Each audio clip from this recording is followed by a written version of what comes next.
What happens when a woman arrives to be a wife, but no one wants her there?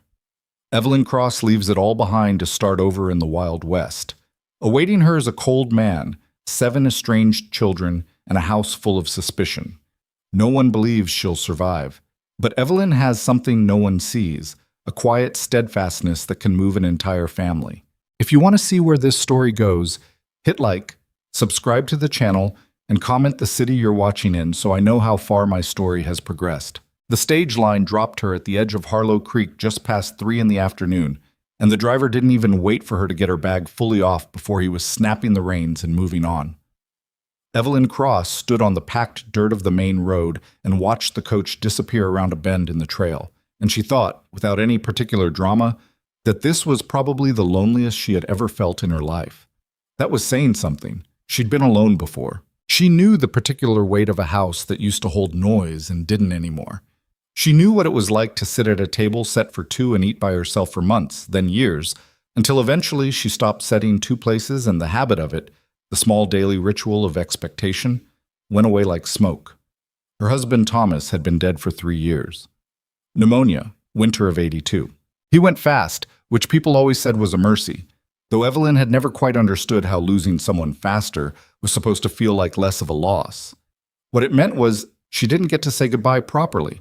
What it meant was one morning he was coughing, and the next he was gone, and the house in Millbrook, Ohio was suddenly hers alone.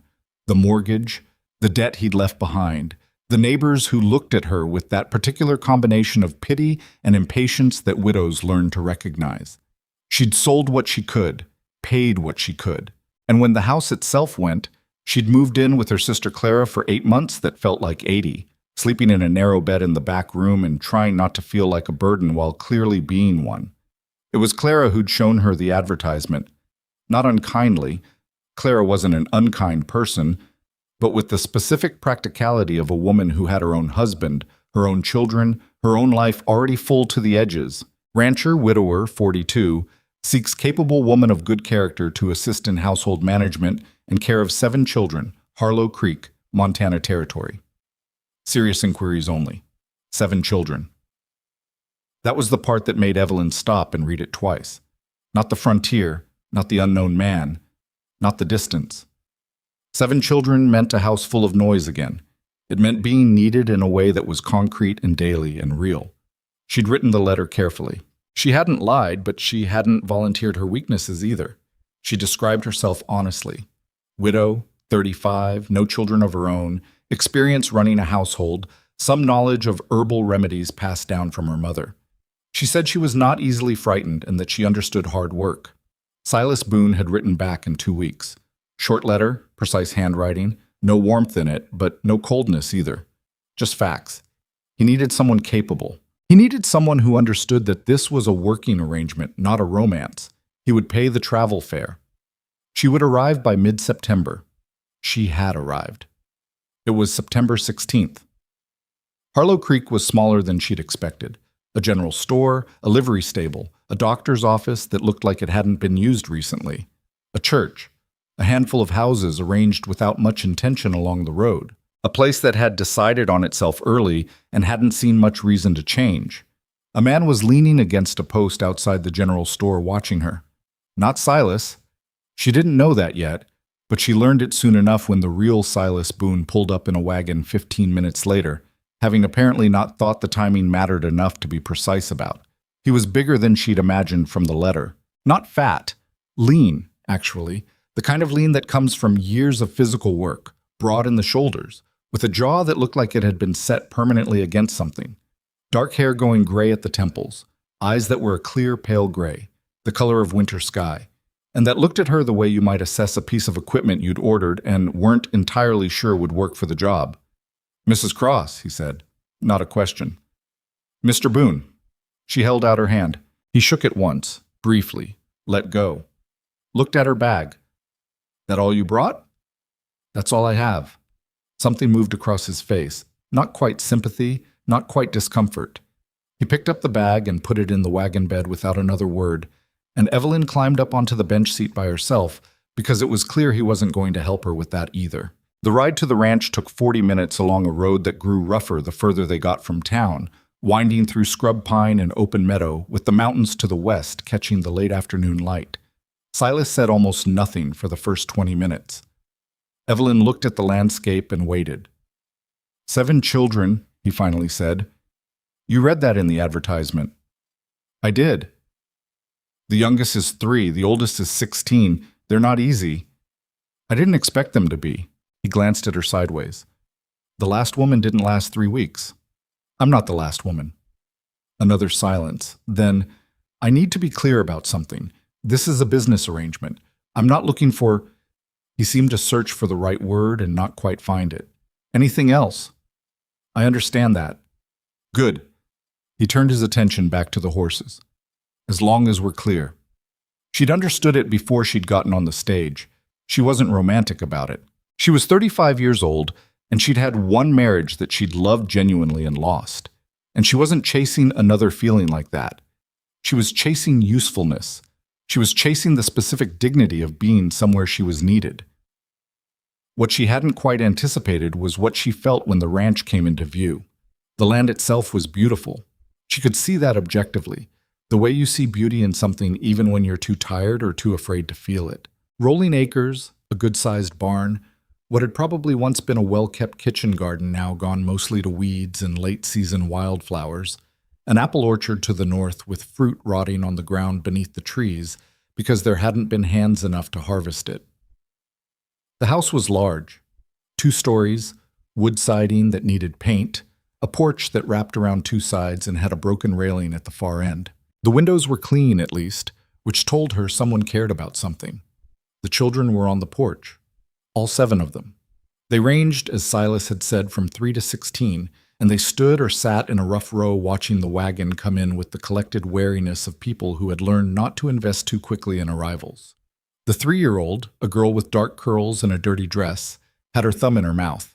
The oldest, a girl with her father's pale eyes and a posture that said she'd already decided something, stood with her arms crossed and her chin up. Silas pulled the wagon to a stop. "This is Mrs. Cross," he said, in the direction of the porch generally. "She'll be helping with the house. Not she'll be your new mother. Not even she'll be staying with us. Helping with the house, like she was a day laborer come for the season." Evelyn stepped down from the wagon and looked at the row of faces. A boy around 10 who had Silas's build already, compact and solid. Twin girls who might have been 8, identical enough that it made her head spin briefly. A boy of around 12 with freckles and a wary expression. A younger boy, maybe 6, who was looking at her with what appeared to be genuine, unguarded curiosity. The only one on the porch who did. And the oldest girl, 16, maybe just turned, looking at Evelyn the way Evelyn had seen women look at a rival at a church social, that measuring look that decided before it understood. "I'm Evelyn," she said to the porch, because Mrs. Cross felt like something that was meant to keep distance in it. "I know there are 7 of you, and I only know you from what your father wrote, so I'll need your help learning names." The 6-year-old with the curious eyes raised his hand slightly, like he was in a schoolroom. "I'm Owen." "Owen." She nodded at him. "Thank you." The oldest girl didn't offer anything. She turned and went inside, and the screen door swung shut behind her with a sound like punctuation. Her name was Clara, not like Evelyn's sister, which was a coincidence Evelyn decided not to find meaningful. Clara Boone, 16, firstborn, and the person who ran this household in every practical sense. Evelyn figured that out within the first hour. The kitchen was Clara's territory, staked and defended. When Evelyn came in that first evening looking for where things were kept, Clara answered the questions she couldn't avoid and volunteered nothing else. The pantry was organized in a way that made a kind of sense but was particular to Clara's logic, not a general one. The cast iron was seasoned in a specific way. The bread flour was in the canister on the left, not the right.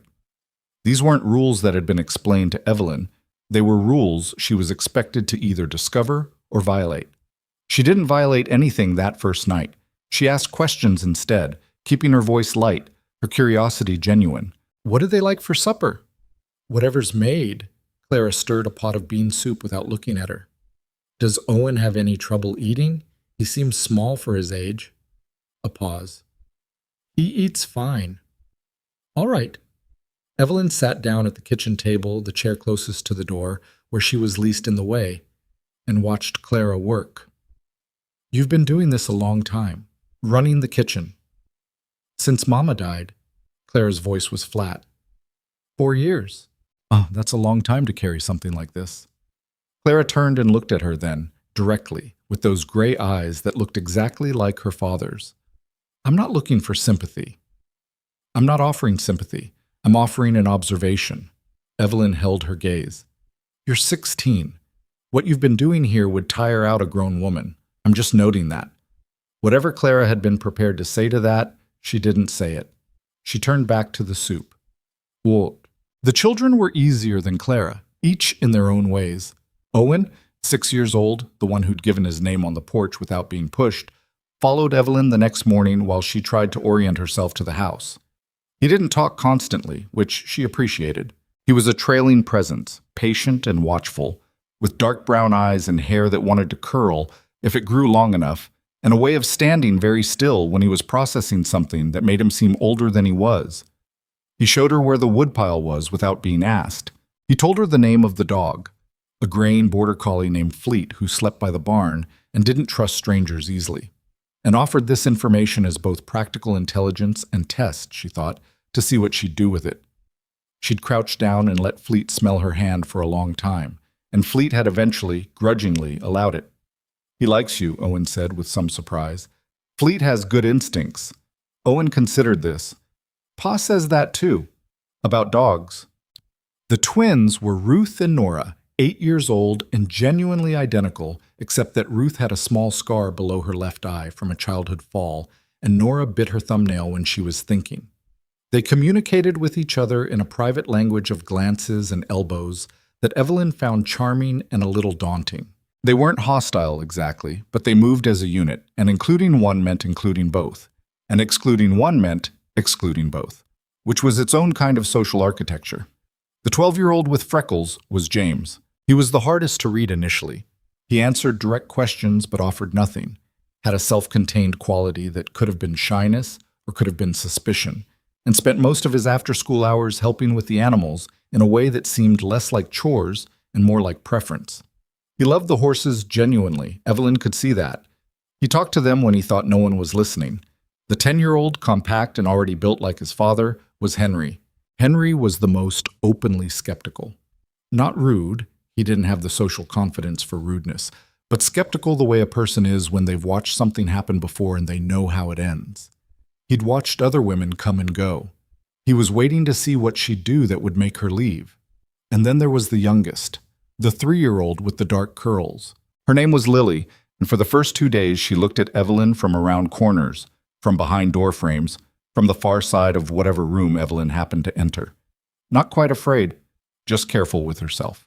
On the 3rd morning, Lily appeared at Evelyn's bedroom door before anyone else was up, holding a rag doll by one arm and looking at Evelyn with an expression of profound seriousness. "Your doll," Evelyn said, because it seemed to require acknowledgement. Lily looked at the doll, then at Evelyn. She held the doll out. Evelyn took it gently, turned it over, held it like it was being trusted with something. "She's very lovely," Evelyn said. "What's her name?" Lily climbed up onto the bed, without asking, without hesitation, with the absolute physical confidence of a 3-year-old who had decided something, and sat next to Evelyn and took the doll back and held her by the head and looked at her very seriously. "Mabel," Lily said. "Mabel is a good name." Lily seemed satisfied. She leaned against Evelyn's arm and they sat there in the early light while the house woke up around them, and Evelyn was careful not to make anything of it, not to let any feeling show on her face that might startle the child back behind the doorframe. The housekeeper arrived on the 4th day. Martha Klein was not technically a housekeeper in the hired sense.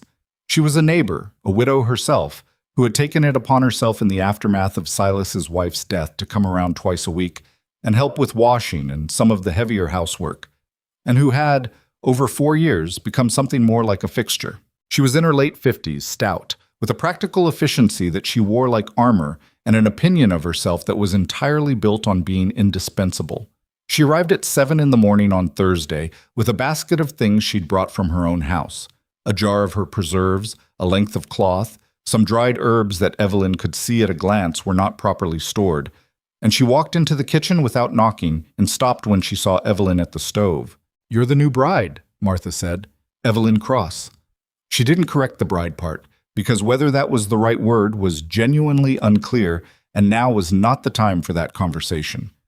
"You must be Mrs. Klein. Silas mentioned you." Martha set her basket on the table and looked around the kitchen with the specific attention of someone conducting an audit. The stove had been cleaned that morning. The flour was back in the correct canister. The pots were on their hooks in the order that Clara had them. "He mentioned me," Martha repeated, as if parsing what that meant. "I've been helping this family for 4 years." That's a real act of generosity. It's not generosity. It's necessity. Martha pulled out the jar of preserves and set it on the counter. They needed someone reliable. "They did," Evelyn agreed. "They were lucky to have you." This was apparently not the reaction Martha had been prepared for. She'd been ready for defensiveness or deference, and Evelyn had given her neither. Martha looked at her with a sharper attention. "The last woman," Martha said, "lasted 19 days. So I've heard. She couldn't manage the children, couldn't manage the isolation." A pause. "Couldn't manage Silas. Managing people isn't really my approach." Martha picked up her basket and looked around the kitchen once more. She seemed to be deciding something. "I'll be here Tuesdays and Thursdays. Same as always." "Whatever's helpful."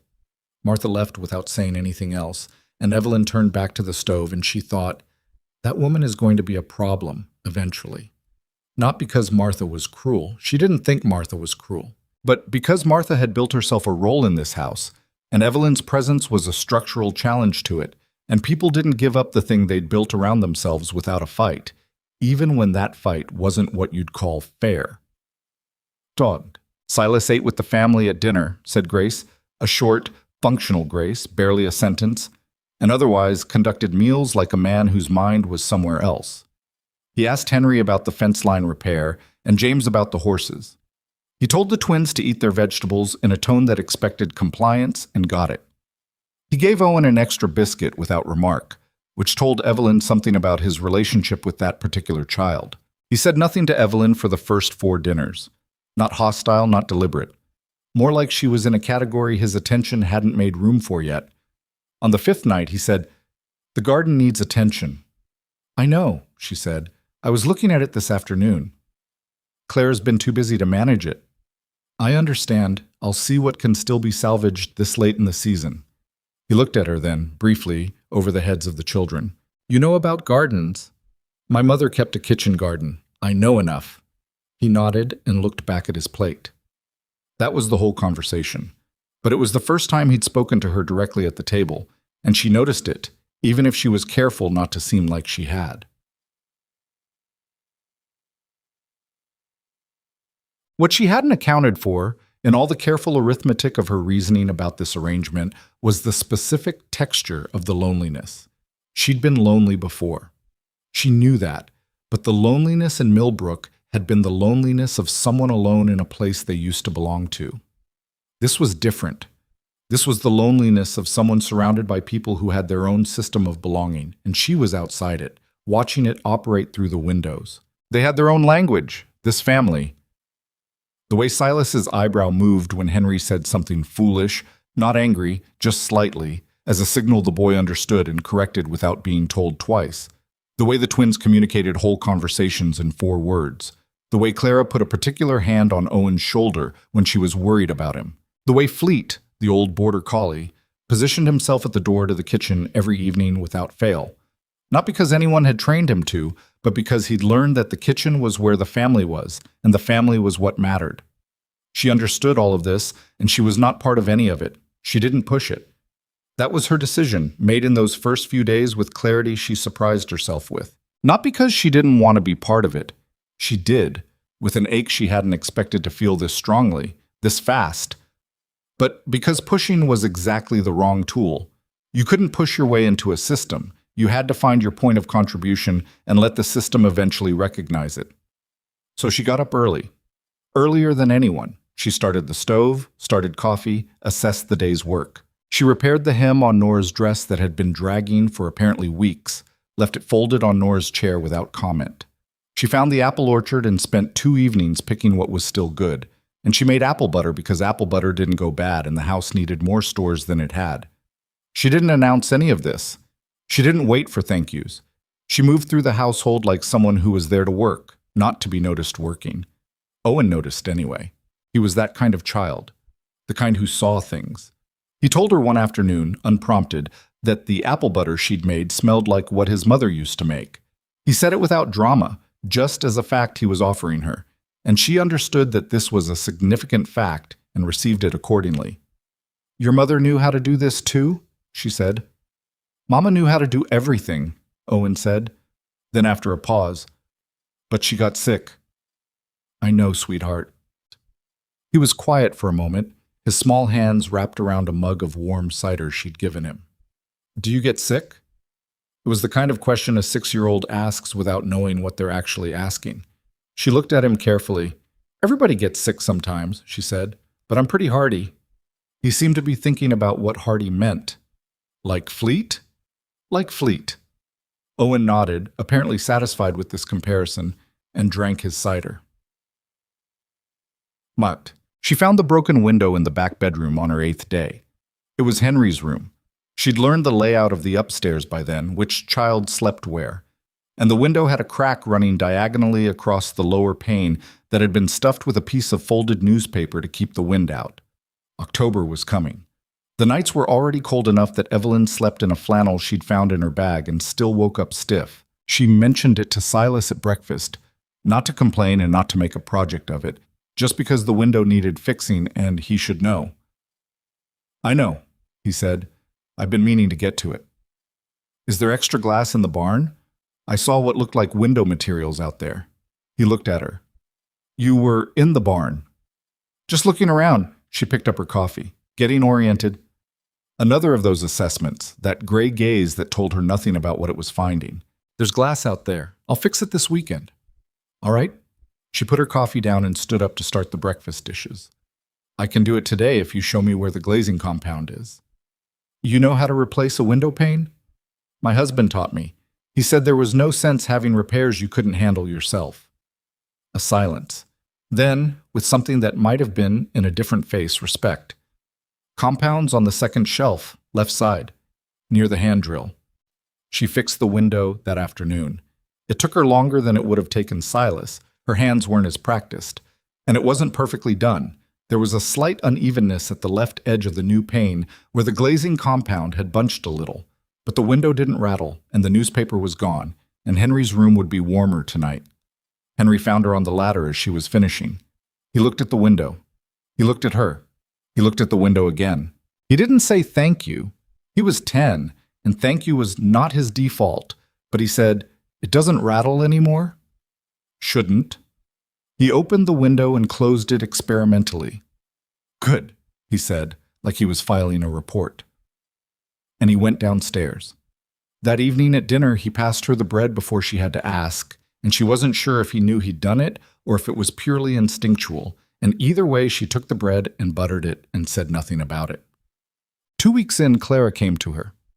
This was not what Evelyn expected. She'd been braced for the longer war, the sustained cold shoulder, the territorial kitchen, the battle of attrition. And Clara had not been warm. She hadn't been openly hostile either, but she'd been carefully, precisely distant in a way that communicated its own kind of message. But Clara came to her on a Thursday evening while Evelyn was at the kitchen table going through the household ledger that Silas had finally, reluctantly, handed over. Just the supply columns, nothing else. And Clara sat down across from her and looked at the ledger. "You keep accounts?" Clara said. "Some. I was trying to understand where things stand." Clara's hands were in her lap.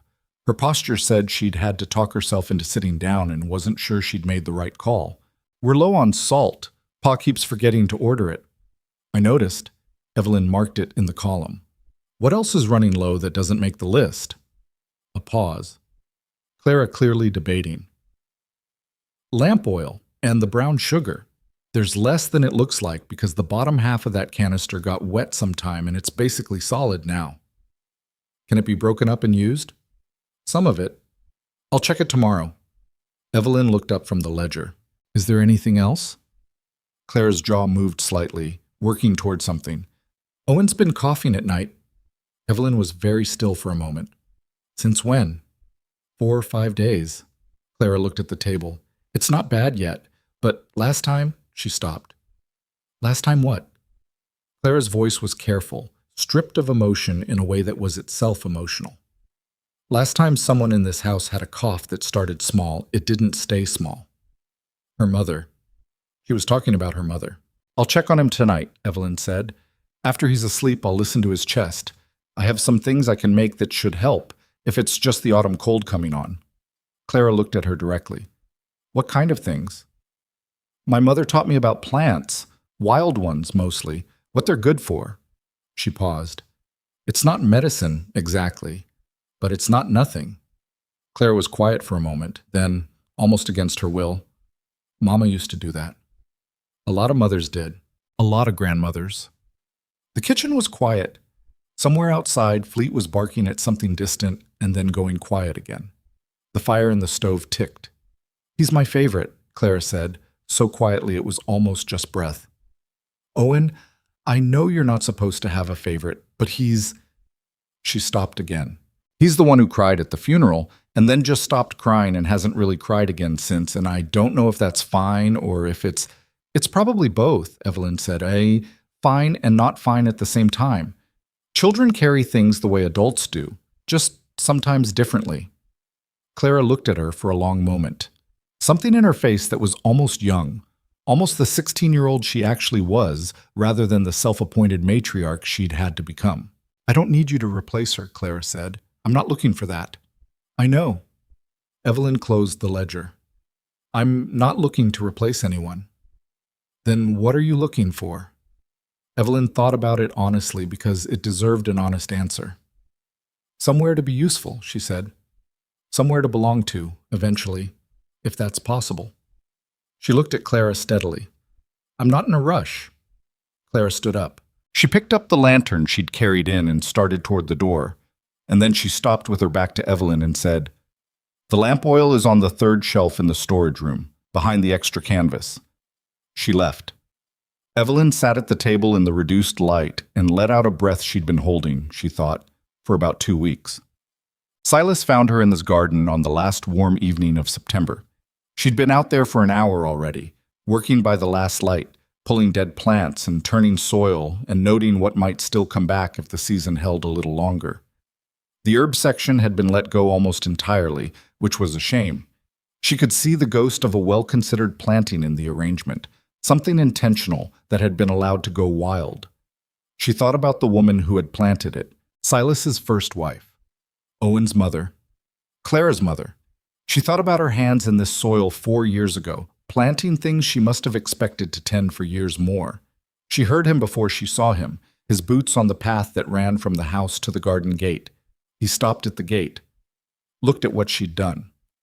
You didn't have to work this late, he said. I wanted to see what was here before the frost takes it. He was quiet for a moment. Ruth's dress was hemmed.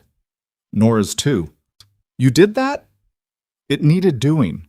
She kept her hands in the soil, turning it. It's not a big thing. He came through the gate and stood a few feet from her. She didn't look up.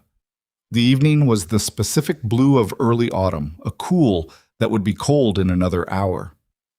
You're not what I expected, he said finally. What did you expect?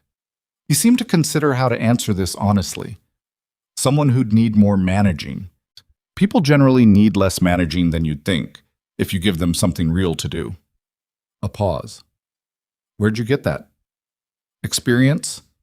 He crouched down and looked at the herb section, the tangle of what remained. My wife planted all of this. I thought she might have. She knew what everything was, what it was for. He was quiet for a moment. I don't. I do, Evelyn said. Some of it, at least. My mother taught me. He looked at her sideways. Owen told me you said you were hardy, like Fleet. She almost smiled. He asked a very serious question.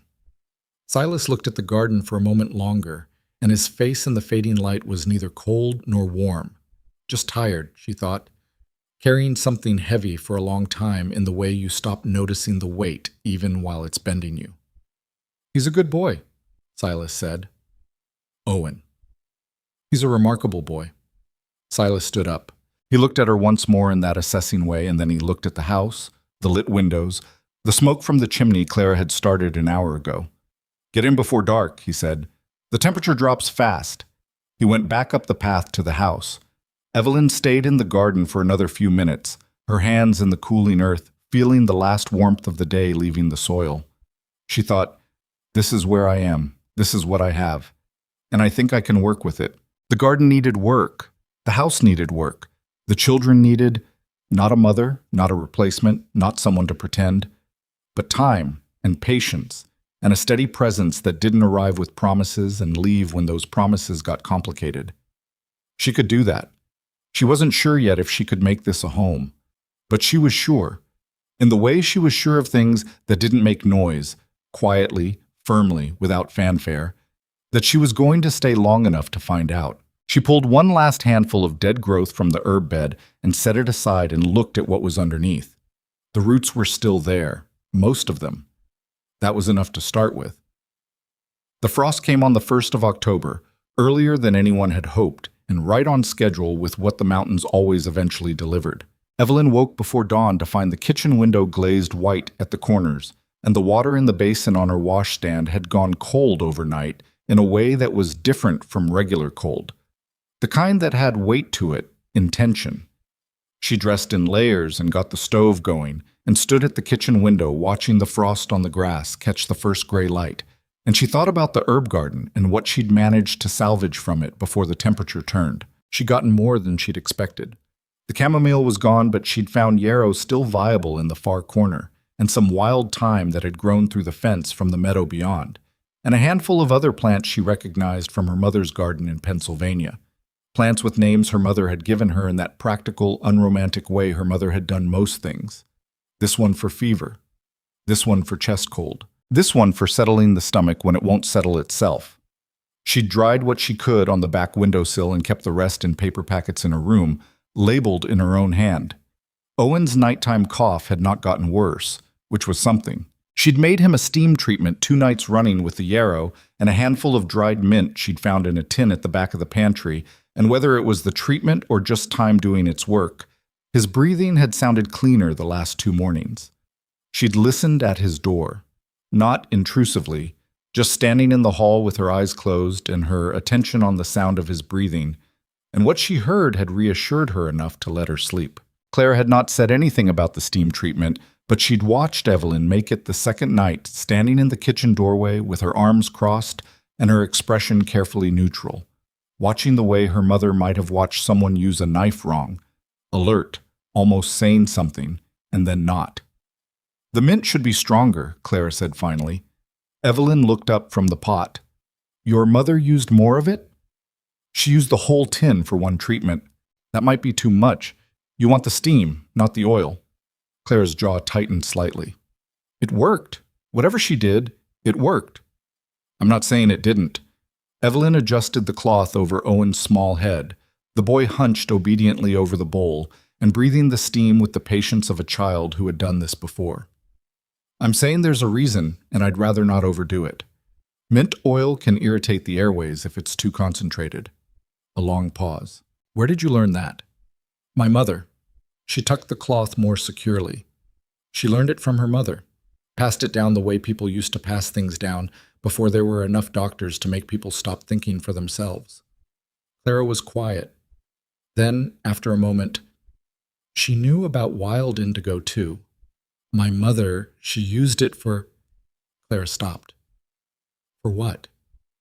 "I don't remember exactly. She didn't get to finish teaching me." Evelyn looked at her.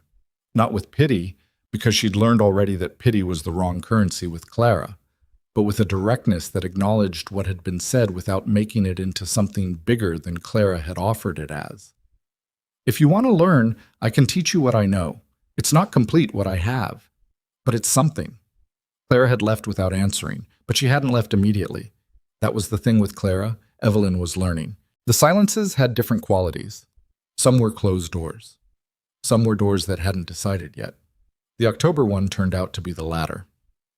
She started with the kitchen, because the kitchen was the center of everything, and because the kitchen was, despite being Clara's territory, in a state that wasn't quite neglect, but was close enough to it that Evelyn couldn't in good conscience leave it alone. It wasn't dirty. Clara kept it clean, and Evelyn understood that 4 years of being this family's primary cook at 12, 13, 14 was why Clara moved through it with an efficiency that was almost adult. But efficiency and abundance are different things, and what the kitchen had was the efficiency of people making do with less than they needed, which is a different kind of skill and a sadder one. The pantry had gaps, not dangerous gaps. They weren't going hungry, but the particular gaps that told you nobody had time to do the planning that full pantries require. The preserves section was thin going into winter, which in Montana territory was the kind of thin you noticed by February. The spice shelf was down to salt, pepper, and some dried sage that had lost most of its potency. There was no vinegar for pickling, no extra lard, barely enough cornmeal to last a month at the rate they were going through it. Evelyn made a list.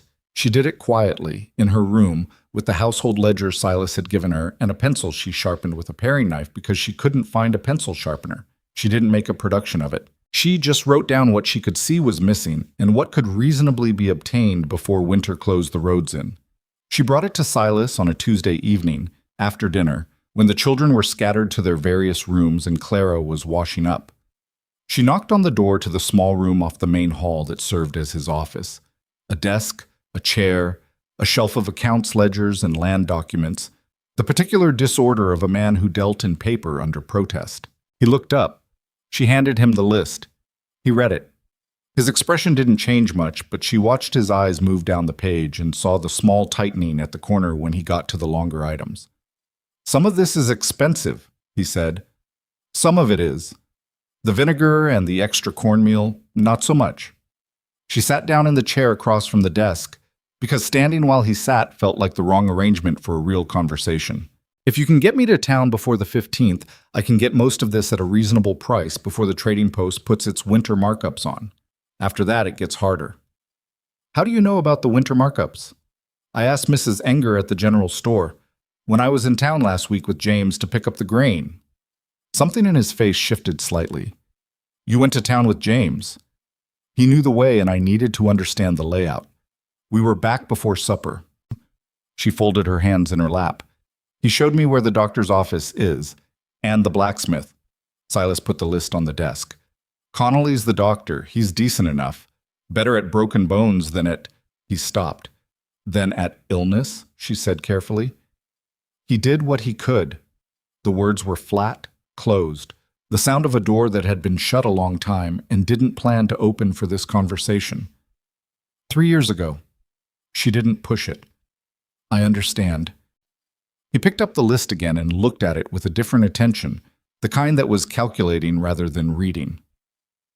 "I can take you Friday." "Friday works fine." He set the list down. She stood up, understanding the conversation was done, and she was at the door when he said, "The apple butter." She turned. "Yes? It's good." He said it the way he said most things, not easily, like it cost him a little to admit. "Better than what we've had." "Thank you." "The children have been eating it every morning." "I noticed." She kept her voice even. "I made another batch yesterday. There's enough to last through February if we're careful with it." He looked at her for a moment. "I didn't hire you to do that." "No," she agreed. "But it needed doing, and I knew how, so—" She left him with his accounts and went back down the hall, and she didn't let herself feel anything about those 3 words. "It's good." At least not until she was in her room with the door closed, and then she let herself feel something small and careful about them, because small and careful was appropriate. And she'd learned a long time ago not to build anything on a foundation that wasn't ready to hold weight. The Friday trip to town was complicated by Henry. Henry wanted to come. Henry always wanted to come when the wagon went anywhere, which Silas had apparently learned to manage by a system of chores assigned before departure that Henry was too stubborn to leave unfinished. This particular Friday, Silas had told Henry to restack the woodpile before he could join them, calculating correctly that it was a 2-hour job. Henry restacked the woodpile in 1 hour and 15 minutes. He appeared at the wagon just as Evelyn was climbing up, slightly out of breath, with wood chips in his hair and a look of absolute triumph. Silas looked at the woodpile, looked at Henry, looked at the woodpile again. "You stacked it wrong at the top," Silas said. "It'll hold. It'll fall in the first hard wind, and you'll have to do it again." Henry's expression was the expression of a 10-year-old who knew his father was right and was not going to say so. "Can I come?" Silas moved over on the bench seat. Henry climbed up between them without ceremony, which put him right next to Evelyn, their shoulders touching for the whole 40-minute drive in a way that he bore with the stoic dignity of a boy who had won his battle and would not complain about the terms. Evelyn found this funny. She didn't let it show, because Henry would have found it humiliating, but she found it genuinely funny. The way children's dignity operated, the specific seriousness of it. In town, Henry helped carry boxes from the trading post without being asked, which told Evelyn he'd been coming on these trips for long enough that he knew the routine. He pointed out the best-priced cornmeal without commentary, just a slight inclination of the head in its direction, which she took as the offering it was and thanked him for it in a way that didn't make it too much of a thing. Martha Klein was at the general store. Of course she was. "Stocking up," Martha said, looking at the basket over Evelyn's arm. "Trying to get ahead of winter." Evelyn picked up a tin of lard and turned it to read the weight. "You know how fast the roads get bad." "I know how this winter goes better than most, I'd think." Martha's eyes were on the basket, taking inventory in that particular way she had. "You're buying vinegar." "For pickling. The pantry's light on preserves." "I brought preserves last month, 3 jars. And they're appreciated." She put the vinegar in the basket. 3 jars isn't going to take 7 children through until March, though. Martha's chin came up slightly. "I've been managing this family for 4 years." "I know you have." Evelyn set down the basket and looked at Martha directly, not unkindly. "And I'm not undoing anything you've done. I'm just filling in where I can. That's what I'm here for." "Is it?" Not a question. "Mrs. Klein," she kept her voice quiet, "I'm not trying to erase you from this house, but I am going to do my job. Those 2 things aren't in conflict unless you make them." Martha looked at her for a long, calculating moment. Then she looked at Henry, who had found something interesting to examine on the shelf of tobacco tins and was doing it with exaggerated concentration. "The children need stability," Martha said finally. "Agreed. They've had enough disruption." "Also agreed." She picked the basket back up. "Which is why I intend to stay." She moved on down the aisle without giving Martha a chance to answer, and she heard, but did not see, Martha's sharp exhale behind her, and she thought, 2 more minutes in this aisle and we'd have had a real fight, and I'm not interested in a real fight today. Later, maybe, if it came to it. But not today, not in the general store with Henry 3 feet away carefully, not watching any of it. What she hadn't expected, though she thought later she should have, was that the ranch would start to change her back while she was busy trying to change it. She'd grown up in Pennsylvania, outside a small town, in country that was wooded and green and contained in a way that Montana Territory simply was not. The scale here was different. The sky was different, not just bigger, though it was bigger, but more present, more opinionated about the weather it was going to deliver and the light it was going to give, and the way the mountains sat against it at dusk like something that had been there since before anyone had a word for permanence. She started walking in the mornings, after she got the stove going but before the children were up, just out to the edge of the property, and back. Not for any practical purpose at first, just because the stillness of the early morning on the Montana land was a specific quality of stillness she hadn't encountered before. And something in her needed it, the way a person sometimes needs a thing they can't exactly name. Fleet started joining her. The old border collie materialized from behind the barn on the 3rd morning and fell into step beside her without any particular fuss. No tail-wagging performance of loyalty, just the quiet company of an animal who had decided she was part of the routine now. She didn't try to make friends with him. She just let him walk beside her, and that was apparently the correct approach because he came back the next morning and the one after that. James found her at the fence line one morning, about 3 weeks in. He'd been exercising the horses. She could see them in the far pasture, 2 of the younger ones he'd been working with, and he stopped at the fence when he saw her there, the way a person stops when they find someone in a place they thought was theirs. "Didn't know you came out this far," he said. "Just walking." She nodded at the pasture. "How old is the gray one?" He looked at the horse. Some of the wariness came off him because horses were a safe topic and she'd led with one. 4. Pa bought him off a trader 2 springs ago. He's got a bad habit of shying at shadows, but he's learning. "What's his name?" "Doesn't really have one. We just call him Gray." "He needs a name."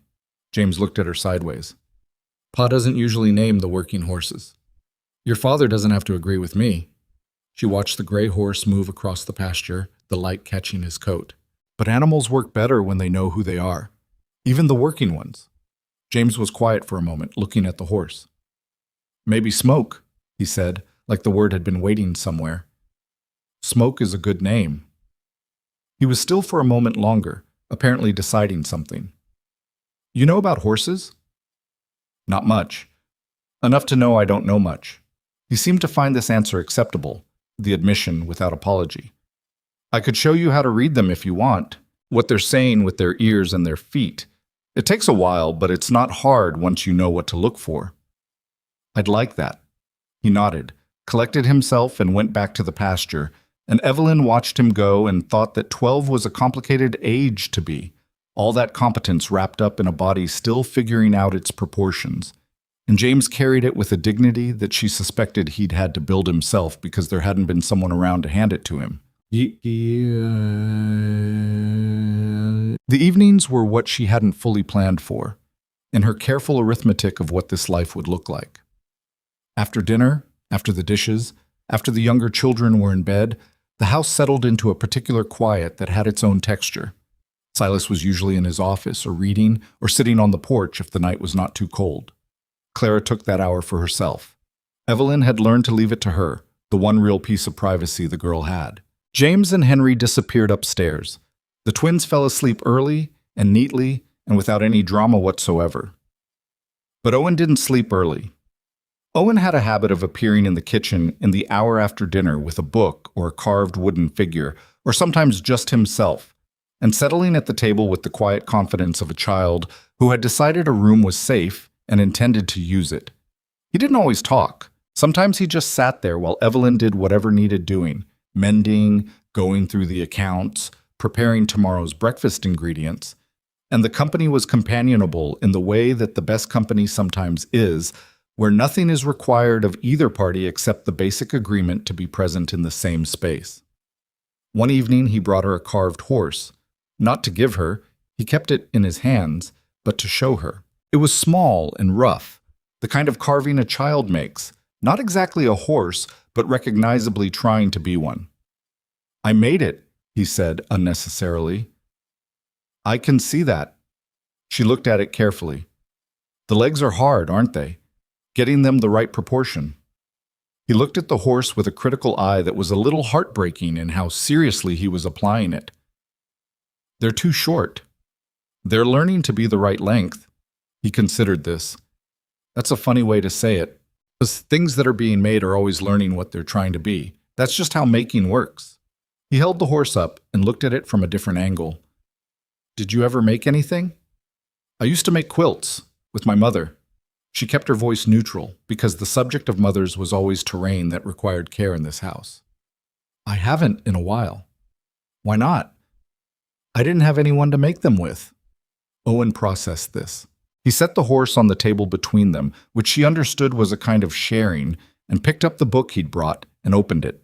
And that was apparently the end of that conversation, and also the continuation of this small ritual, and she went back to her mending, and he went back to his book, and outside the wind was picking up, and Fleet was probably curled behind the barn, and the house creaked in the way old houses creak in early winter, which is a sound that could be loneliness or could be shelter, depending on where you were standing.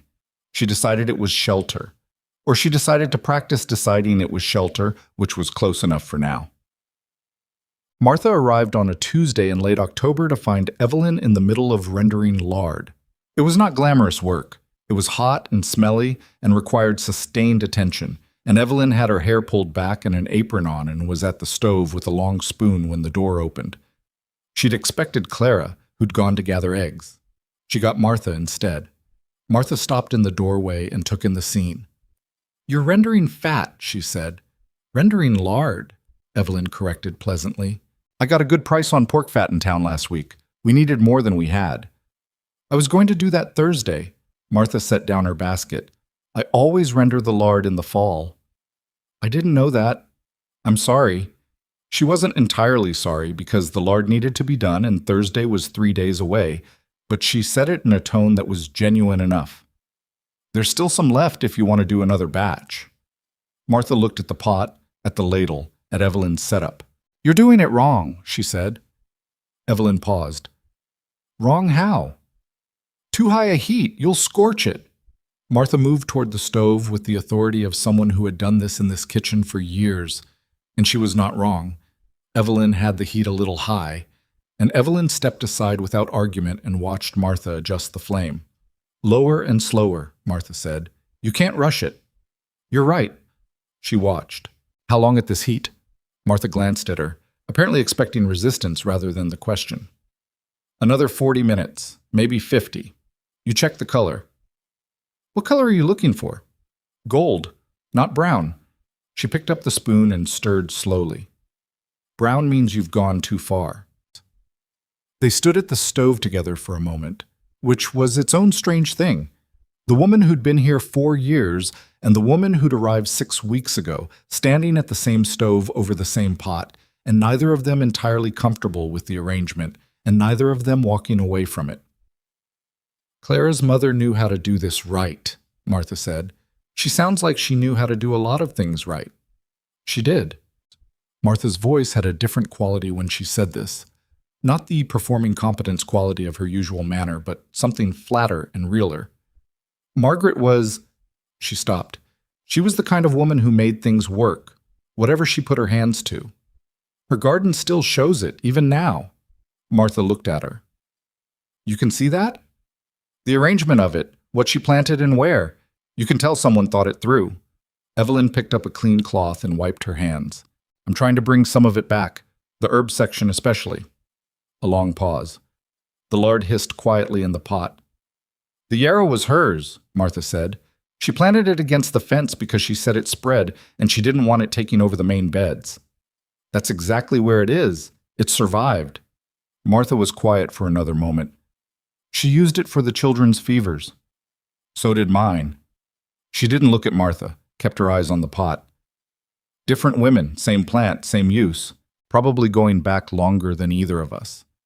She couldn't say what shifted in that moment, because nothing overt shifted. Martha didn't soften exactly, didn't become warm, didn't offer an apology or a truce, but the quality of her presence in the kitchen changed slightly, the way a person changes when they've been braced against something and realized, not with relief, but with a kind of tired practicality, that the thing they were braced against wasn't what they thought it was. 50 minutes, Martha said again, about the lard.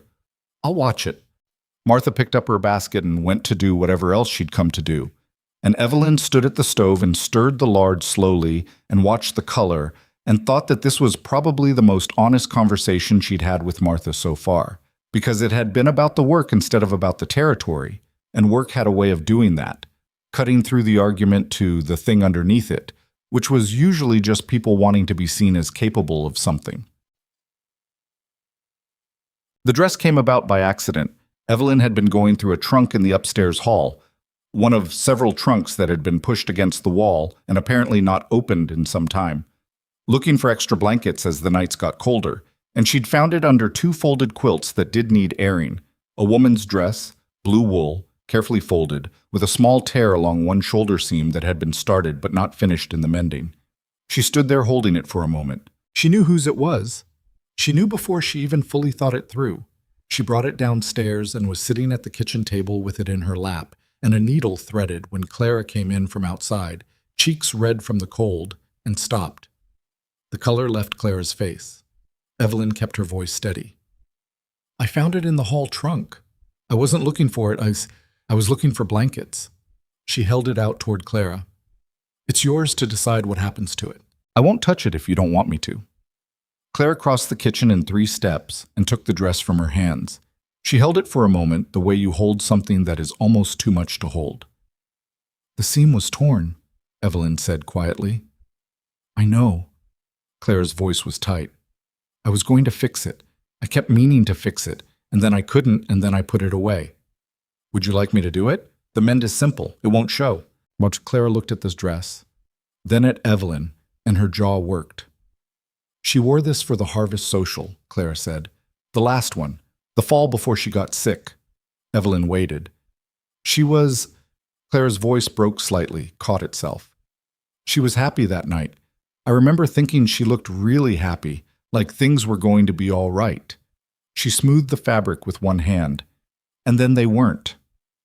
Things have a way of not staying what they looked like they'd be. That's not a comfort. No, Evelyn agreed. It isn't. She kept her hands folded in her lap, nothing reaching, nothing fixing. Do you want the mend done? A long pause. Claire's fingers ran along the torn seam. Yes, she said, but I want to watch you do it, so I can see how you do it. Evelyn picked up the needle and thread. Come sit down then. Clara sat, and she watched, with that careful attention she brought to everything she decided was worth her attention, while Evelyn worked the needle through the wool in small, even stitches, closing the tear with a patience that had nothing rushed in it, and the kitchen was quiet and warm, and outside the wind moved through the bare branches of the apple orchard. She would have liked you, Claire said, at some point in the middle of it. Evelyn kept her eyes on her work. You don't have to say that. I know I don't. Claire's voice was different now. Not the controlled, managed voice of a 16-year-old who'd been running a household. Just the voice of a girl who was tired and said something true.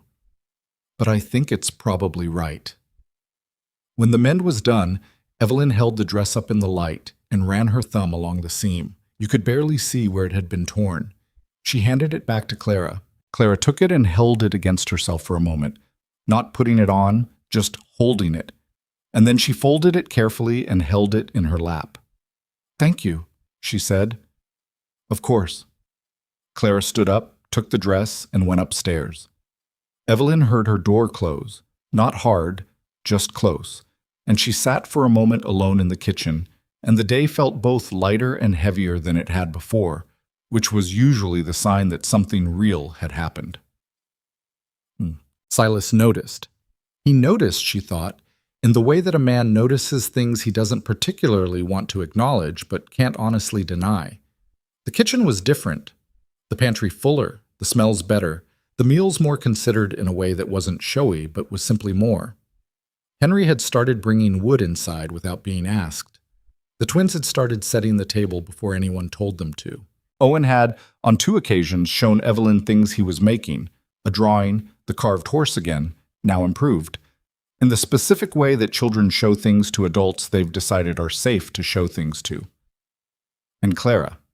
Clara had stopped standing at doorways. She'd started standing in rooms. Silas came into the kitchen on a Saturday morning in November when Evelyn was making biscuits, and Clara was making a second pot of coffee, and they were talking. Not about anything significant, about whether the yellow cat that sometimes appeared at the barn door was wild or belonged to someone in town. And he stopped in the doorway and looked at the two of them there, and something moved across his face so quickly she almost missed it. She didn't miss it. She didn't say anything about it either.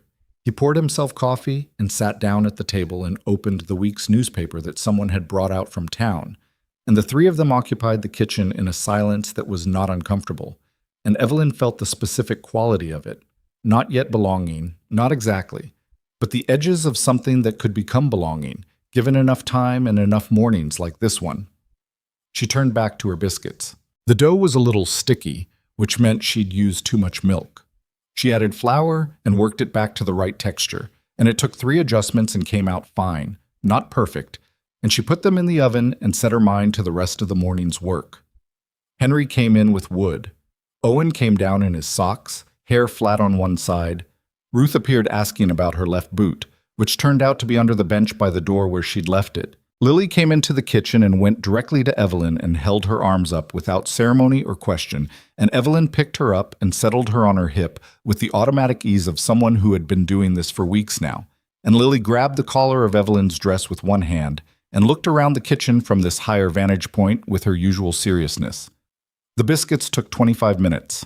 When Evelyn pulled them out and set the pan on the rack, Henry appeared from nowhere with the particular radar children developed for fresh biscuits, and she handed him one without comment and watched him eat it in 4 bites while still standing at the counter.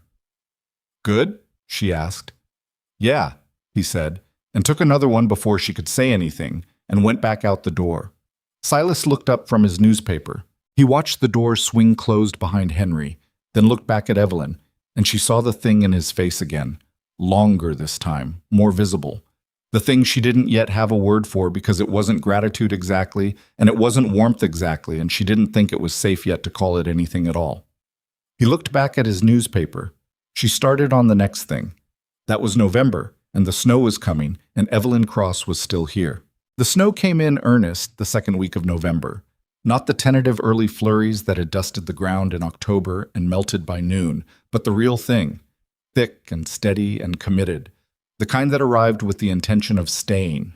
By the time Evelyn woke on a Thursday morning and looked out her window, the yard was buried under 8 inches, and the barn roof had gone white, and the apple orchard to the north was a row of black branches holding white weight with the patience of things that had done this many times before.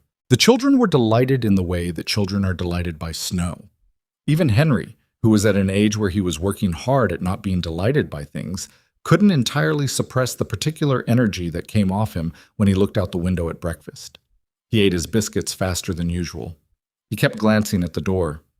"Fence line," Silas said, without looking up from his coffee. Henry's jaw set. "I know." Before anything else. "I know, Pa."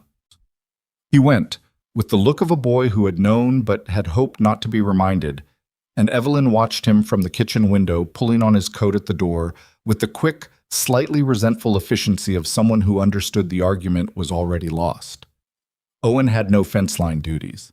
Owen ate his breakfast with his eyes going repeatedly to the window and his spoon operating on pure instinct while his attention was entirely elsewhere, and when Evelyn cleared the plates, she leaned down and said quietly, "Go on." And he was out of his chair and into his coat before she'd finished the sentence. She watched him from the window, tumbling into the snow in the yard with a wholehearted abandon that was the best thing she'd seen in a while. Fleet came around from the barn and stood watching Owen with the long-suffering expression of an animal who had seen this before and found it puzzling every time. Owen threw a handful of snow at Fleet. Fleet stepped aside with dignity and went back to the barn. Evelyn laughed. By herself, in the kitchen, a real laugh that surprised her slightly with how easy it came out. That was Thursday. By Saturday, Owen had a cough again. Not the mild nighttime cough from October that she'd treated with steam and watched resolve. This one was different from the start, lower, wetter, with a quality that put her on alert in a way the earlier one hadn't. She heard it Saturday afternoon when Owen came in from outside, flushed and overbright, and she put her hand to his forehead with the automatic gesture she'd developed over weeks of watching these children, and what she felt made her very still for a moment before she kept her face neutral. "Come inside," she said. "You're done outside for today." Owen looked at her with those dark eyes. "I'm not cold." "I know. Come inside anyway." He came, which told her something itself. Owen was not a child who gave up the outdoors easily, and the fact that he didn't argue more than that told her his body was already taking inventory and filing its own report. She got him settled on the bench by the kitchen stove with a blanket and a cup of warm cider, and she watched him while she worked, and by evening the flush had deepened and he was quieter than his usual quiet. Not the companionable silence of a boy at ease, but the reduced silence of a boy whose energy was going somewhere else. She told Clara before dinner. Clara was in the kitchen, her back to the door, and Evelyn came in and said, "Owen's running a fever." And she watched Clara's shoulders do something complicated, a tension that came in and then locked down, controlled by will. Clara turned. Her face was composed, but her eyes were doing what eyes do when a person is frightened and managing it. "How high?"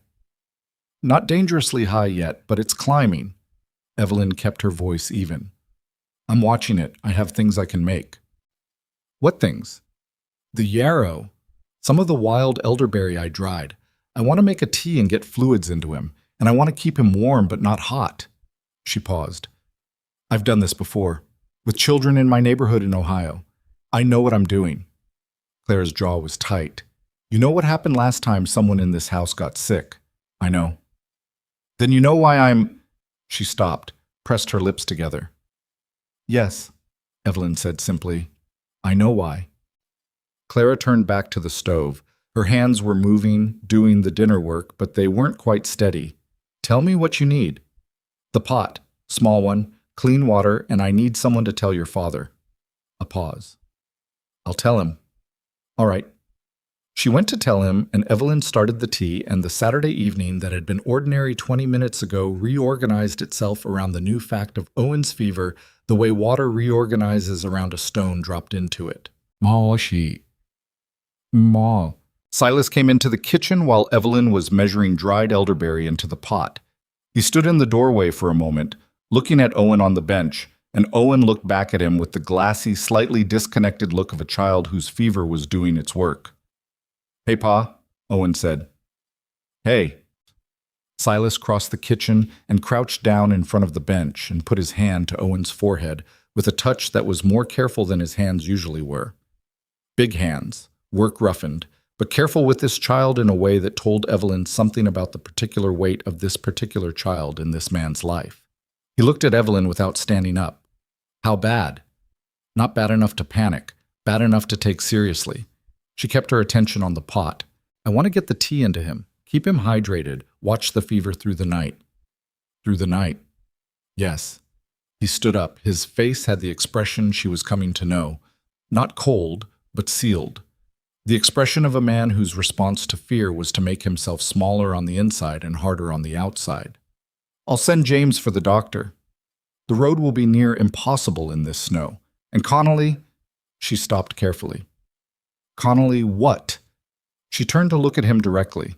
Connolly's good with broken bones. You said that yourself. A pause. What I'm looking at right now doesn't need a doctor. It needs nursing. Steady nursing through the night. Bring the fever down slowly. Make sure it doesn't climb past where it becomes dangerous. I can do that. Silas looked at her for a long moment. You're certain. I'm not certain of anything, but I know what I know. And what I know is that riding out in that snow tonight to get a doctor for a fever that isn't at crisis point yet is more risk than what we're already managing. He looked at Owen.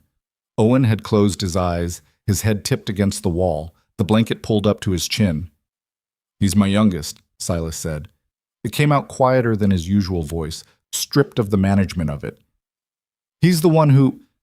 He stopped. I know, she said. I know he is.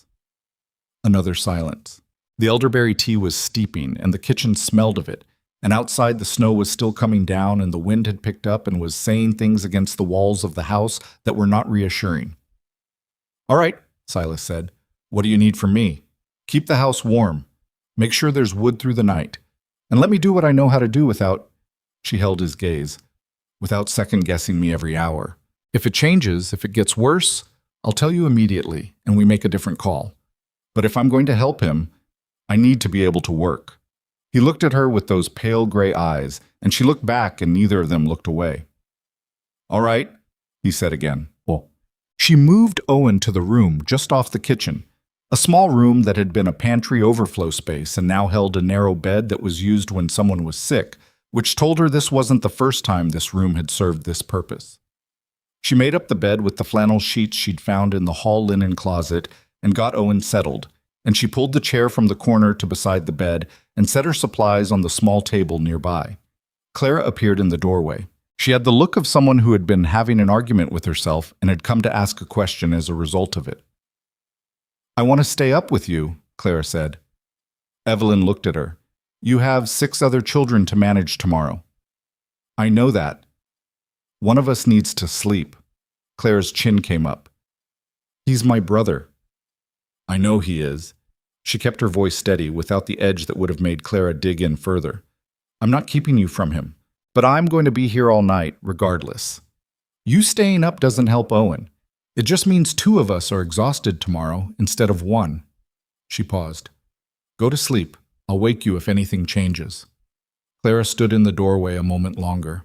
Her hands were at her sides, and her face was doing the same thing it did when she was deciding whether to trust something. You promise you'll wake me, Clara said. Not a question. I promise. Clara left. Evelyn turned back to Owen. He was watching her from the pillow, his dark eyes heavy-lidded and fever-bright. "Is Clara mad?" he asked. "No, she's worried." "About me?" "Yes." He seemed to consider this. "She always worries about me." "That's what people do when they love someone and that someone is sick." He was quiet for a moment. "Are you worried?" She looked at him honestly. "A little, but I know what I'm doing, and you're going to help me by drinking this tea and trying to rest." She held out the cup. "It tastes bitter. I put honey in it." He made a face when he tasted it. "It's still bitter." "It is. Drink it anyway."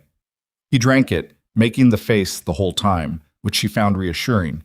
A child who was making faces was a child with energy to spare for opinions. She got him to drink nearly the whole cup, and then she let him rest while she sat in the chair and listened to his breathing, and watched the quality of the flush in his cheeks, and did the ongoing arithmetic of fever nursing, checking, adjusting, responding, the kind of sustained attention that looks passive from the outside because most of it is in the mind rather than the hands. The house settled around them. She heard the twins go to bed. Ruth always dropped something. There was always a small thud from that room. She heard James's boots on the stairs. She heard Silas banking the fires in the main rooms, methodical, going room to room the way he did every night. His footsteps stopped outside the small room's door for a moment, and then moved on, and she heard him go upstairs. She sat in the chair and kept her eyes on Owen. The fever climbed. Not fast, not the alarming spike that meant something had gone badly wrong, but steadily, with the particular patience of illness that knows it has time. By 10 o'clock, Owen was restless, shifting in the bed, his sleep not really sleep but the fitful half-consciousness of a body working hard. His cheeks were deeply flushed. When she put her hand to his forehead, it was significantly hotter than it had been at dinner. She made a second batch of the tea, stronger this time. She wetted a cloth in cool water, not cold because cold shock is its own problem, and laid it across his forehead and the back of his neck, and changed it every 15 minutes when it warmed. He woke when she put the cloth on him the second time. Evelyn, her name, sleepy and slightly confused. "I'm here. You're all right." "I'm hot." "I know. The cloth will help." He turned his head slightly against the pillow. "I dreamed about Mama." She kept her hand steady, kept changing the cloth. "Did you?" "She was in the kitchen, making something." His voice was thin, drifting at the edges. "I don't remember what." "That sounds like a good dream." "She was happy." A pause.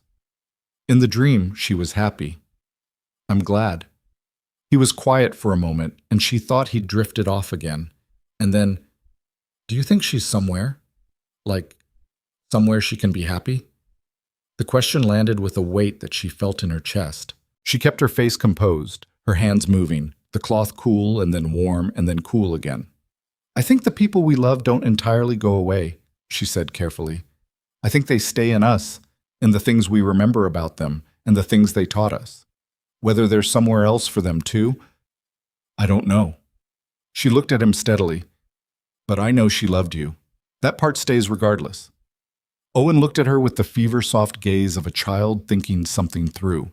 "Do you miss your husband?" "Yes." "Does it get less?" "Some. It gets different, like..." She thought about how to say it honestly in a way a 6-year-old could hold. "Like something heavy you learn to carry. You get stronger. The weight doesn't change exactly, but you change around it." He closed his eyes. "Okay," he said, like he was filing it for later. She sat in the chair and the night got deeper and the wind kept making its case against the walls. And she kept her eyes on the boy in the bed and changed the cloth and checked his breathing and added wood to the small stove in the corner when the room started to cool. At midnight, the fever hit its peak. She knew it when she put her hand to his forehead and felt the heat that was on the other side of too warm, the heat that meant the body was working as hard as it could work, and whether that was enough was not yet determined. She was very still for a moment, her hand on his forehead, making the assessment with everything she knew and acknowledging the edge of everything she knew. She went to the door and called Silas's name, not loudly, but with a carrying quality, and she heard his footsteps almost immediately. He hadn't been asleep, she realized, or not deeply, and he came down the stairs and appeared at the door of the small room in the clothes he'd gone up in, which confirmed it. It's at its peak, she said. I don't think it's going to go higher, but I want you to know where we are.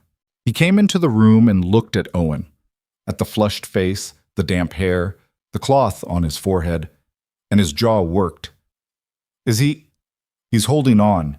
His breathing is clear. That's the important part. His lungs are clear. She kept her voice steady because his steadiness depended partly on hers, and she understood that. I need to keep the cool cloths going and get more tea into him when he's conscious enough to drink it. The fever has to break on its own. What I'm doing is supporting his body while it does the work. Silas pulled a stool from the corner and sat down on the other side of the bed from her without saying anything, and she understood this was not an intrusion, not a questioning of her competence. It was just a father who was not going to sleep on the other side of the house while his youngest child burned with fever. She handed him a cloth. Cool water in the basin. Change it when it warms. Forehead first, then the back of his neck. He took the cloth. Show me. She showed him. He learned quickly and did it without fumbling, with the same focused competence he brought to everything physical, and they settled into a rhythm across the bed from each other. She monitoring, making assessments, managing the tea. He doing the cloth work, the physical tending, the sustained attention that was its own kind of love expressed as action. Owen slept and woke and slept again. Once he asked for water and they gave it to him. Once he said something that neither of them could quite make out, and then went back under. His breathing stayed clear. That was the thing Evelyn kept coming back to. His breathing, steady and unlabored, the lungs doing their part. Talk to me, Silas said, around 2 a.m. About something else. Doesn't matter what. She looked at him across the bed.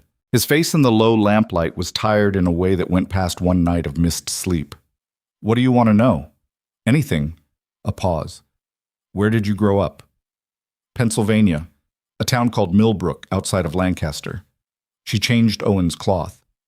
My father ran a hardware store. My mother kept the best garden in 3 counties and was extremely modest about it. The corner of his mouth moved. Not quite a smile. Modest. She would tell you the soil was just particularly good in our yard, and she had nothing to do with it, and then she'd spend 4 hours a day in it. My wife was like that. He said it without apparent pain, not without feeling, but with the flat quality of a fact that had been lived with long enough to be stated. She'd do something remarkable and then act like anyone would have done it. What was her name? Margaret. He changed the cloth, careful. She grew up in this territory. Her father ranched about 40 miles north. She knew this land better than I ever will. Owen told me she was happy. At the harvest social, the fall before she got sick. Silas was quiet for a moment. She was. He smoothed the cloth along Owen's forehead.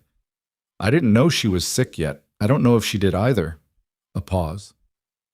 I've thought about that a lot. Whether she knew and didn't tell me. Whether she was protecting me from something she already understood. What do you think? He looked at Owen. I think she was just happy that night. Sometimes that's all it is. The small stove ticked. The wind outside had died down somewhat, or maybe they'd simply stopped noticing it. Owen's breathing was steady, and Evelyn kept counting it. 12, 14 breaths per minute, the rhythm of sleep rather than distress. Thomas was my husband's name, she said. Not because he'd asked, but because he'd told her Margaret's name and it seemed like an equivalent offering. He fixed things. Hardware, machines, anything broken. He could look at something that didn't work and understand it inside of 10 minutes. She paused. I miss that most, I think. The way he looked at broken things. Like they were puzzles instead of problems. How long were you married? 8 years? And then 3 years alone. Yes. He was quiet for a moment. That's a long time to be alone. It is. She checked Owen's forehead with the back of her wrist. This is cooler. Not much, but some. Silas put his hand to Owen's cheek and she watched him feel it and then release the breath he'd been holding for probably hours. Cooler, he agreed. It's starting to turn. She let herself feel the loosening of something in her chest that had been tight since Saturday afternoon. It's a slow process, but it's turning. He looked at her across the bed.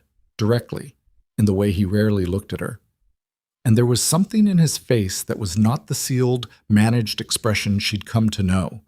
It was open in a way that she suspected it was rarely open, the specific openness of a person in the particular hours past midnight when the defenses cost too much energy to maintain. "If you hadn't been here," he said, "I am here." "I know. I'm saying if you hadn't been." He stopped.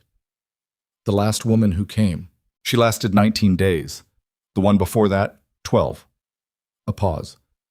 "I stopped believing anyone would." He seemed to realize he was saying something he hadn't planned to say and pulled back from it. "I'm just glad you're here." She looked at him steadily. "I'm glad I'm here too." Neither of them said anything else about it. They went back to the work. The cloths, the tea when Owen surfaced enough to drink, the listening, the watching, the sustained attention that was not glamorous and was not comfortable and was absolutely what the moment required. Clara came down at 3:30. Evelyn heard her on the stairs before she appeared, recognized her footstep, lighter than Silas's but quicker, the step of someone who had woken and made a decision and acted on it.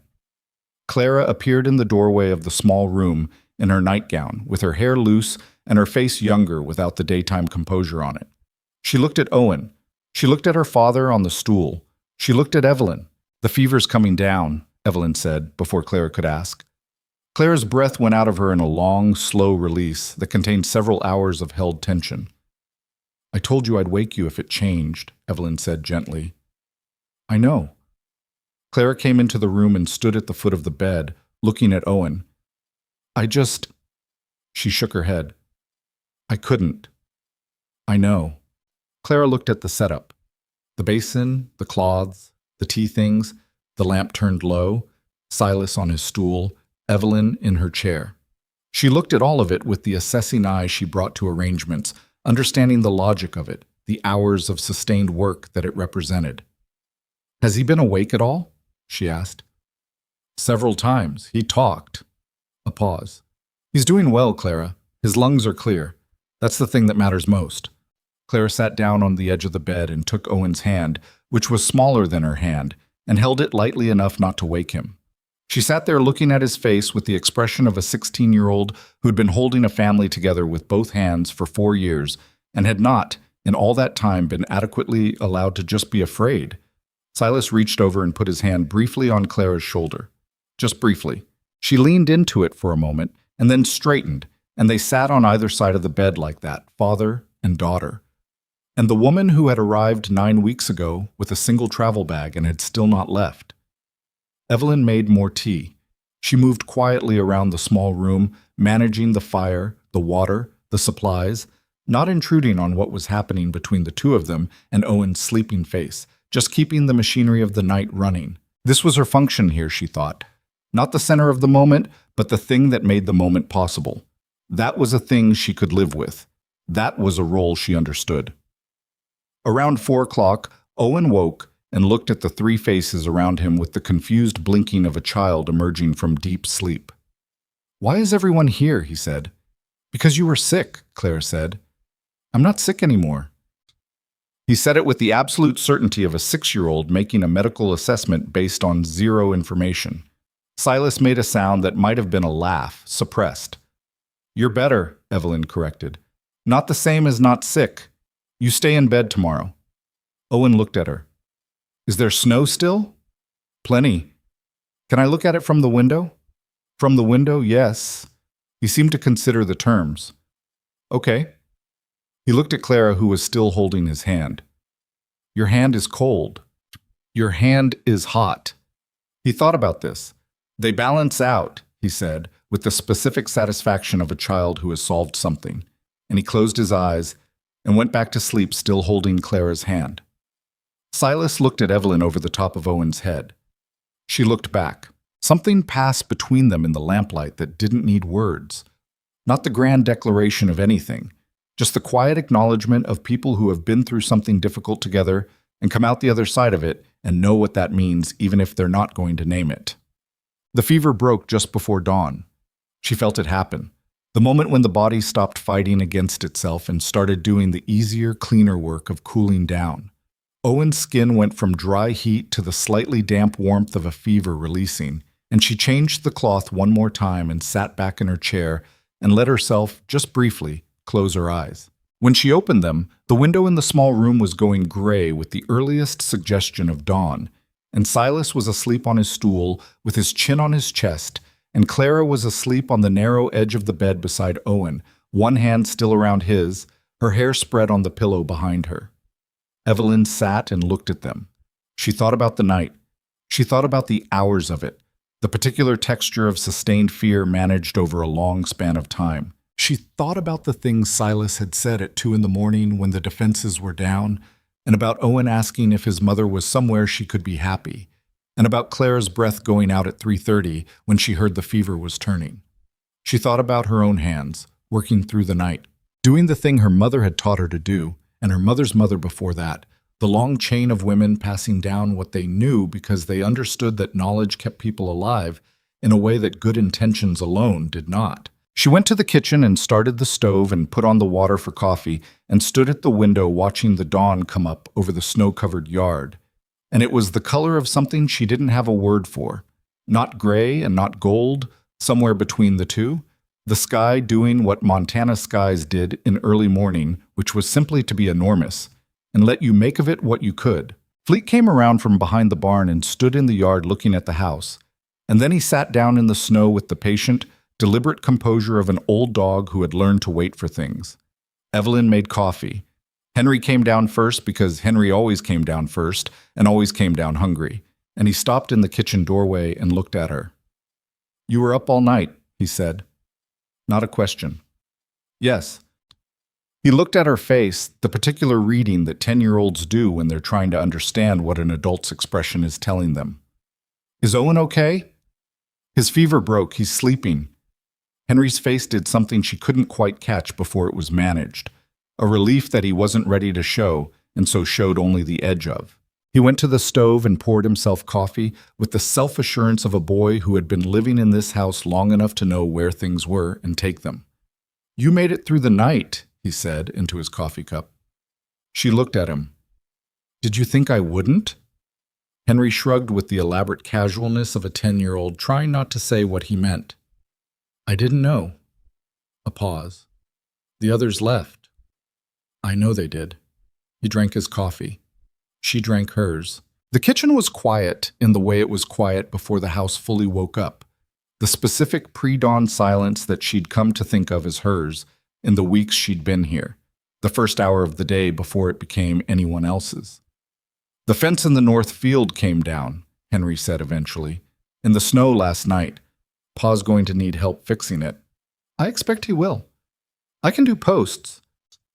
He said it with the studied indifference of a boy who was telling her something important while pretending it was just information. "I'm strong enough for posts now." "I'm sure you are." He stood up, set his cup in the basin, and went to get his coat.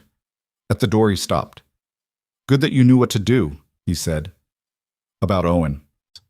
Then he went out into the snow, and the door swung shut behind him, and Evelyn stood in the kitchen holding her coffee and feeling something that was complicated and warm and not entirely nameable, the feeling of a person who has been somewhere long enough to start to matter to it. She heard footsteps on the stairs, and then in the hall, and then Silas was in the kitchen doorway, rubbing the back of his neck with one hand, his hair flattened on one side from the way he'd been sleeping on the stool. He looked at her. She looked at him. "Coffee's ready," she said. He crossed the kitchen and poured a cup, and stood at the counter and drank it, and didn't say anything for a moment. "He's sleeping normally," he said. "His color's better." "I know. I checked before I came in here." He set the cup down and looked at the window, the pale dawn coming through it, the yard white and still. "You should sleep. I can manage the morning." "I'll sleep after breakfast." "Evelyn." He said her name with a specificity that made her look at him. "I'll manage the morning. Go sleep." She looked at him for a moment. He meant it, not the dismissal of someone trying to be rid of her, but the particular consideration of someone who understood that a person who had been awake all night performing sustained careful work was a person who needed sleep and was saying so. "A few hours," she said, "as long as you need." She rinsed her cup and set it in the basin, and she was at the kitchen door when he said her name again, and she turned. He was looking at his coffee cup, not at her, and she could see what it cost him. the saying of it, the man who did not easily say things. "Thank you," he said, "for what you did last night, for staying with him." She looked at him for a moment. "That's what I'm here for." "No," he said, still looking at his cup. "It's more than that, and you know it." She left him with his coffee and went down the hall to her room, and she lay down on her bed in the early morning light with her shoes still on, and she was asleep in minutes, deeply and without dreaming, the sleep of a person who had done what needed doing and knew it. Down the hall, in the small room, Owen slept on with his fever broken and his breathing clean and Clara's hand still loosely around his, the two of them still as a painting in the gray winter light. And in the kitchen, Silas Boone stood at the window with his coffee going cold and looked out at the snow-covered land that had been his family's and would be his family's, and thought about what that word meant now and who it included. Owen was on his feet by Monday. Not fully.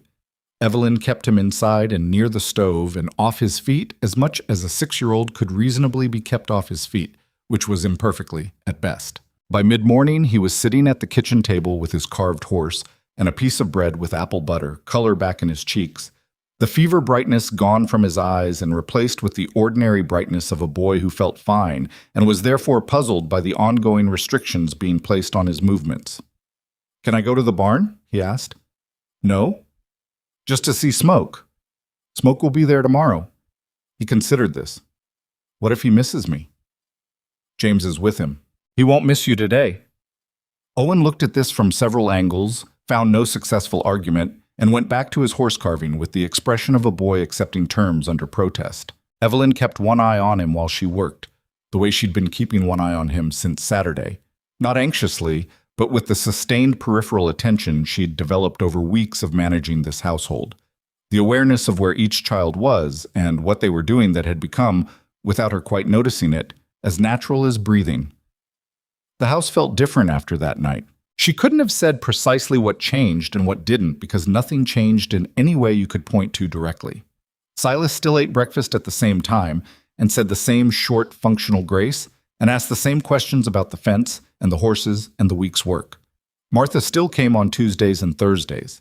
The twins still communicated in their private language of glances, and Henry still came in from outside with wood chips in his hair and an expression of profound self-satisfaction about whatever he'd accomplished. But the quality of the house was different. The best way she could describe it to herself, in the quiet of her room at night, was that before the fever the family had been operating around her, politely enough, functionally enough, but around her, the way water moves around a stone, it hasn't yet decided whether to absorb. After the fever, something shifted in the geometry of it. She was no longer something the family moved around. She was something the family moved with. It was small things, mostly. Owen now came to the kitchen in the evenings, not just to sit in companionable parallel silence, but to actually talk. To tell her about his day, about what James had shown him with the horses, about a bird he'd seen at the fence line that he couldn't identify and wanted to know the name of. He talked to her the way children talk to adults they've decided are permanent fixtures, which is to say freely and without editing, with the specific confidence of someone who has stopped wondering whether the audience will be there tomorrow. Henry had started leaving his boots at the kitchen door instead of tracking mud through to the hall, which Evelyn had never asked him to do, and Silas had apparently been asking him to do for years without result. She didn't say anything about it. She just noted it internally with the quiet satisfaction of someone who understood what the gesture meant without needing it explained. The twins began asking her questions. Before, Ruth and Nora had operated as a self-contained unit with their own logic and their own answers, perfectly adequate to each other's company and somewhat impermeable to outside input. Now they came to her separately, not always together, which was itself notable, with specific questions that required specific answers. Nora wanted to know how to get a blood stain out of white cotton. Ruth wanted to know if there was a way to keep her hands from chapping in the cold. Practical questions, concrete questions, the kind you ask someone you've decided knows things worth asking about. James had started talking to her in the barn. This was the most unexpected of all, because James was 12, and 12-year-old boys had their own interior weather systems that adults were mostly not invited into, and James in particular had struck her from the beginning as someone who had decided early that most conversations were not worth the exposure they required. But something had shifted in him too, and 3 days after Owen's fever broke, she found him in the barn working with Smoke, the gray horse now genuinely responding to the name, she noticed. And when she came in to get something from the tack room, he looked up and said, without any particular preamble, "Owen told me you stayed up all night with him." "I did." James turned back to the horse, running his hand along the gray neck. "The time before," he said, "when Mama was sick. The doctor came and he stayed all night too." A pause. "It didn't—" He stopped, started again. "It didn't work the same way." She was still in the barn doorway.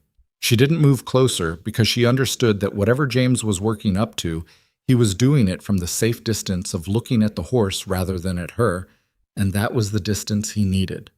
"I know," she said. "I know it didn't. You knew different things than he did." He said it without accusation, just as an observation he'd been turning over. "About the plants, the tea. My mother taught me, and her mother taught her. It's old knowledge." She paused. "It doesn't always work, James. What I knew was right for Owen's particular sickness. It might not have been right for something else." He was quiet, his hand still on the horse's neck. "But you knew when to use it." "I thought I did, yes. I wasn't completely certain, but I thought I was right enough to trust it." James nodded slowly, like he was accepting a qualified answer that was more honest than a confident one would have been. "Pa trusts you now," he said, "more than before." "I think so too." He glanced at her sideways, quickly, the glance of a boy who'd been thinking about saying the next thing and was going to say it before he could decide against it. "I do too," he said, "in case you were wondering." She looked at him carefully. "Thank you, James. That means something to me."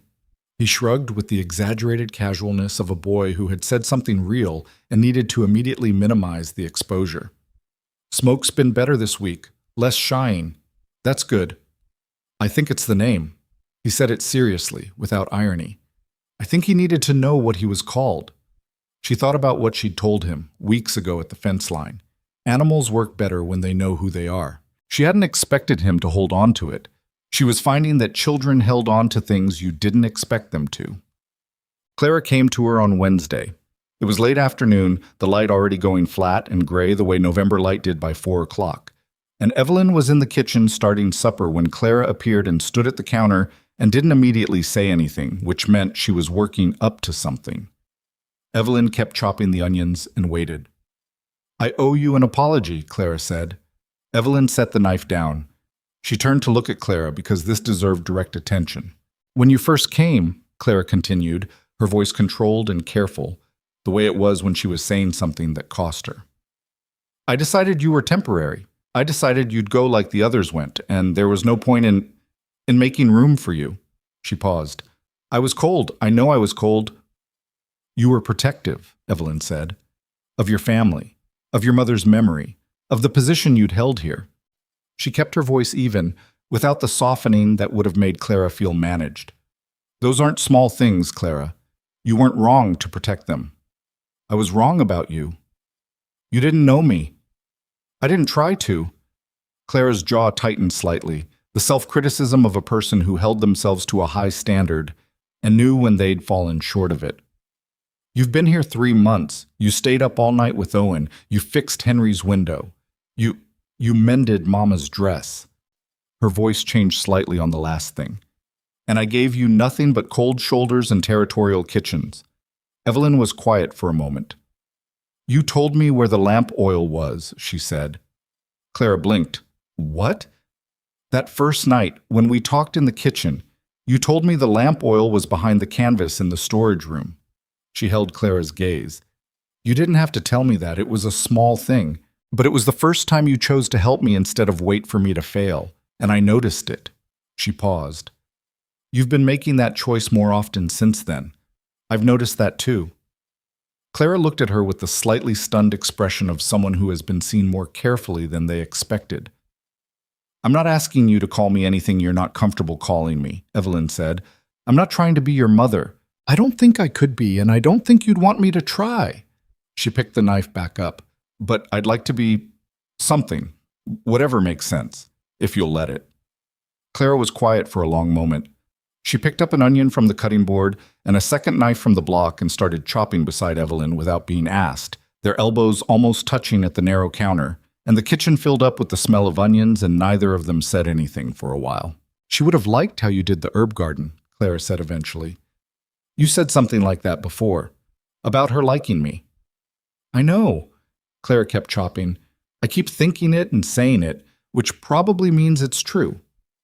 Or means you're trying to make peace between two things that are pulling at you. Clara glanced at her. What two things? Missing her and letting something else in. Evelyn kept her eyes on what she was doing. Those don't have to cancel each other out. That's what I've learned, anyway, with Thomas. Clara didn't answer right away. She chopped onions, precise and efficient in the way she did everything in this kitchen. Does it feel like a betrayal, she said finally, when you let something else in? Sometimes. Less now. She moved to the pot. It helped when I understood that the missing and the new thing could both be true at once. They're not in competition. Clara was quiet again. Then, I burned the first 3 batches of cornbread after Mama died. Every time I tried to make it the way she made it, I burned it. Did you figure it out eventually? Yes. A pause. But it took a year, and it still doesn't taste the same. It tastes like yours now, Evelyn said. That's not less than hers. It's different than hers. Clara put down the knife and looked at what they'd chopped, the pile of onions on the board. The supper's going to be too oniony, she said. A little. Evelyn looked at the pile. We can work with it. Clara almost smiled, the corner of her mouth just barely. I'll get the potatoes, she said, and moved to the pantry, and the conversation closed naturally the way good conversations do. Not with a resolution exactly, but with a shift. Something settled that had been unsettled. Some door opened that had been closed. Martha arrived on Thursday to find the kitchen different. Not different in any dramatic way. No rearrangement of furniture, no obvious displacement of Martha's preferred systems, but different in the way a room is different when the people in it have changed their arrangement to each other, and Martha noticed it immediately because Martha was nothing if not perceptive about territory. She came in with her basket and looked at Evelyn and Clara working together at the stove, talking while they worked, not the parallel task silence of people tolerating each other's proximity, but the actual back and forth of people sharing a task. And something moved across her face that Evelyn caught and filed. Mrs. Klein, Evelyn said, there's coffee. Martha set her basket down. She looked around the kitchen with her usual inventory gaze, and what she saw was different from what she'd been seeing for 2 months. The pantry fuller than it had ever been in November, the supplies organized in a logic that was partly hers and partly Evelyn's and partly Clara's, grown together over weeks into a system that worked better than any of them separately. The herb bundles on the back windowsill, dried and labeled. The apple butter on the shelf, enough to last through February. The bread in the proving basket, rising. Owen is recovered, Martha said. Fully, Claire said. He's in the barn with James. Martha poured her own coffee and stood at the counter and drank it. And Evelyn could see her sorting through something internally, the visible process of a person revising an understanding they'd held for a long time. I heard, Martha said, that you stayed up through the night with him. Fever like that needs watching, Evelyn said. It does. A pause. Margaret used to do that when the children were small. She set her cup down. She had a way with illness, knew how to manage it without getting frantic. She looked at Evelyn directly. You have something of that. Coming from Martha, this was the approximate equivalent of a standing ovation. Thank you, Evelyn said. Martha picked up her basket. I brought cloth for mending. Where would you like me? The front room, Clara said, before Evelyn could answer. There's a pile on the chair. Martha went, and Clara looked at Evelyn sideways when she'd gone, and Evelyn looked back, and they didn't say anything because there was nothing to say that wasn't already understood. The conversation with Silas happened on a Friday evening, and it happened the way real conversations in this house tended to happen, sideways, not planned, in the margins of other things. He'd been out late checking the northern fence line that Henry and James had repaired after the first snowfall, making sure it had held through the week's wind, and he came in after dark stamping snow off his boots at the door and found Evelyn alone in the kitchen, the children all upstairs, finishing the last of the evening's work. She poured him coffee without being asked, and he sat down at the table and wrapped his hands around the cup and looked like a man who had been cold for a long time and was only beginning to feel the warmth reaching him. "Fence held," he said. "Good. Henry did a decent job on the posts." A pause. The pause of a man who gave credit carefully and meant it when he gave it. "Better than I expected. He told me he was strong enough for posts now." Silas looked at her. "He told you that?" "A few weeks ago. The morning after Owen's fever broke." She sat down across from him. "He came down early and we had coffee together and he told me about the fence." Something shifted in his expression. "Henry doesn't talk much. Generally. He talks when he has something to say." She wrapped her own hands around her cup. "He just needs to decide you're worth saying it to." Silas was quiet, looking at his coffee. "He's been different this fall," he said slowly. "I noticed, but I didn't. I wasn't sure what was different. He's been doing more without being told." Thinking ahead, he looked up at her. "That's you." "That's him. I just showed up." "Don't do that," Silas said. She looked at him, slightly surprised by the directness of it. "Don't minimize what you've done here," he said. "I've watched it. These 3 months." He set the cup down and kept his hands around it, the way he did when he was working through saying something that didn't come easily. "I hired someone to help with the house. What you've been doing isn't... It's not that. It's more than that, and I've known it for a while, and I haven't said it because..." He stopped. "Because saying it is complicated," she said. "Yes." She waited. "When Margaret died," he said, "I thought I understood what that meant for the family. I thought I could manage it. I'd work more. The older children would take on more. We'd find a system." He looked at the table. "What I didn't understand was that what I was managing was a house, and what we lost was a home. And those are different things, and systems don't bridge that gap." The kitchen was very quiet. "The women who came before you," he said. "I don't blame them for leaving. What I was offering wasn't a life. It was a job description. 7 children, isolated ranch, a man who didn't know how to ask for what he actually needed because he wasn't sure what that was." He paused. "You came anyway, and you stayed, and you've been turning this back into something I recognize." She looked at him carefully. "It was already something. You kept it going for 4 years, you and Clara. We kept it surviving." He looked up at her. "That's different from what it is now." She didn't answer right away. She thought about the right thing to say, the true thing, without making it too much or too small. "I needed somewhere to belong," she said finally. "That's what brought me here.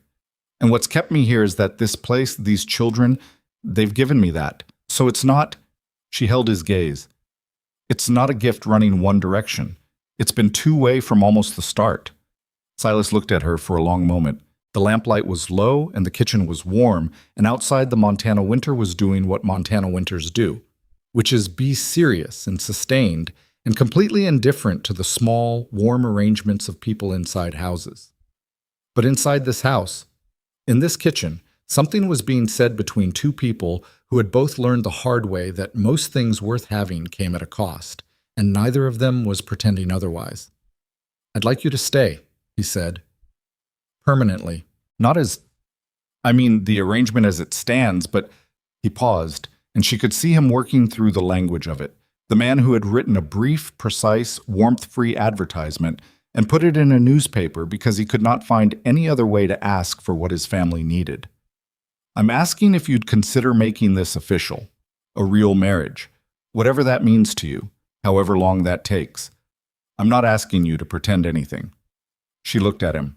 She looked at the man who had assessed her at the stage stop like a piece of equipment, who had driven 40 minutes in silence and told her it was a business arrangement before she was off the wagon seat, who had crouched in front of Owen in the kitchen with hands more careful than she'd expected, who had sat on a stool through the longest night of November with a cloth in his hands, learning how to change it correctly, who had said I didn't know what I actually needed with the specific courage of someone who had known for years and not been able to say it. "I'm not going anywhere," she said. He looked at her. "That's not quite an answer." "It's the beginning of one." She kept her eyes on his, steady. "I'm not going anywhere." And yes, when it's time, yes. He nodded once, slowly, the way he accepted things that mattered more than his expression was willing to fully show. All right, he said. They sat with their coffee in the quiet kitchen, and it wasn't a romantic moment in any storybook sense. It was two people in their 30s and 40s who had each already had one life and lost it, sitting at a table in a ranch house in Montana Territory in November, deciding to try for another. It was complicated and unresolved and had years of ordinary difficulty still ahead of it, and neither of them was foolish enough to think otherwise. But it was real, and real was what both of them had been missing.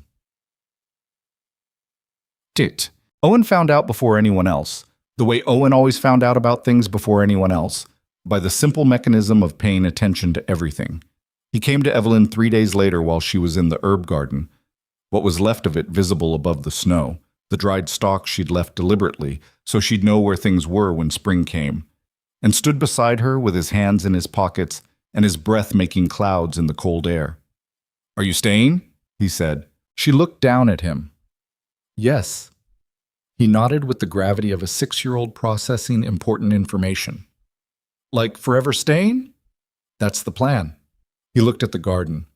"Good," he said, with the simplicity of someone for whom this was the only relevant fact and the matter was therefore settled. He stood beside her a moment longer, looking at the snow-covered herb beds, and then, "What's going to grow back in spring?" "The yarrow, certainly. Some of the thyme. I want to plant new chamomile. The old was too far gone to save." She looked at the bed. "Your mother had good instincts about where to put things.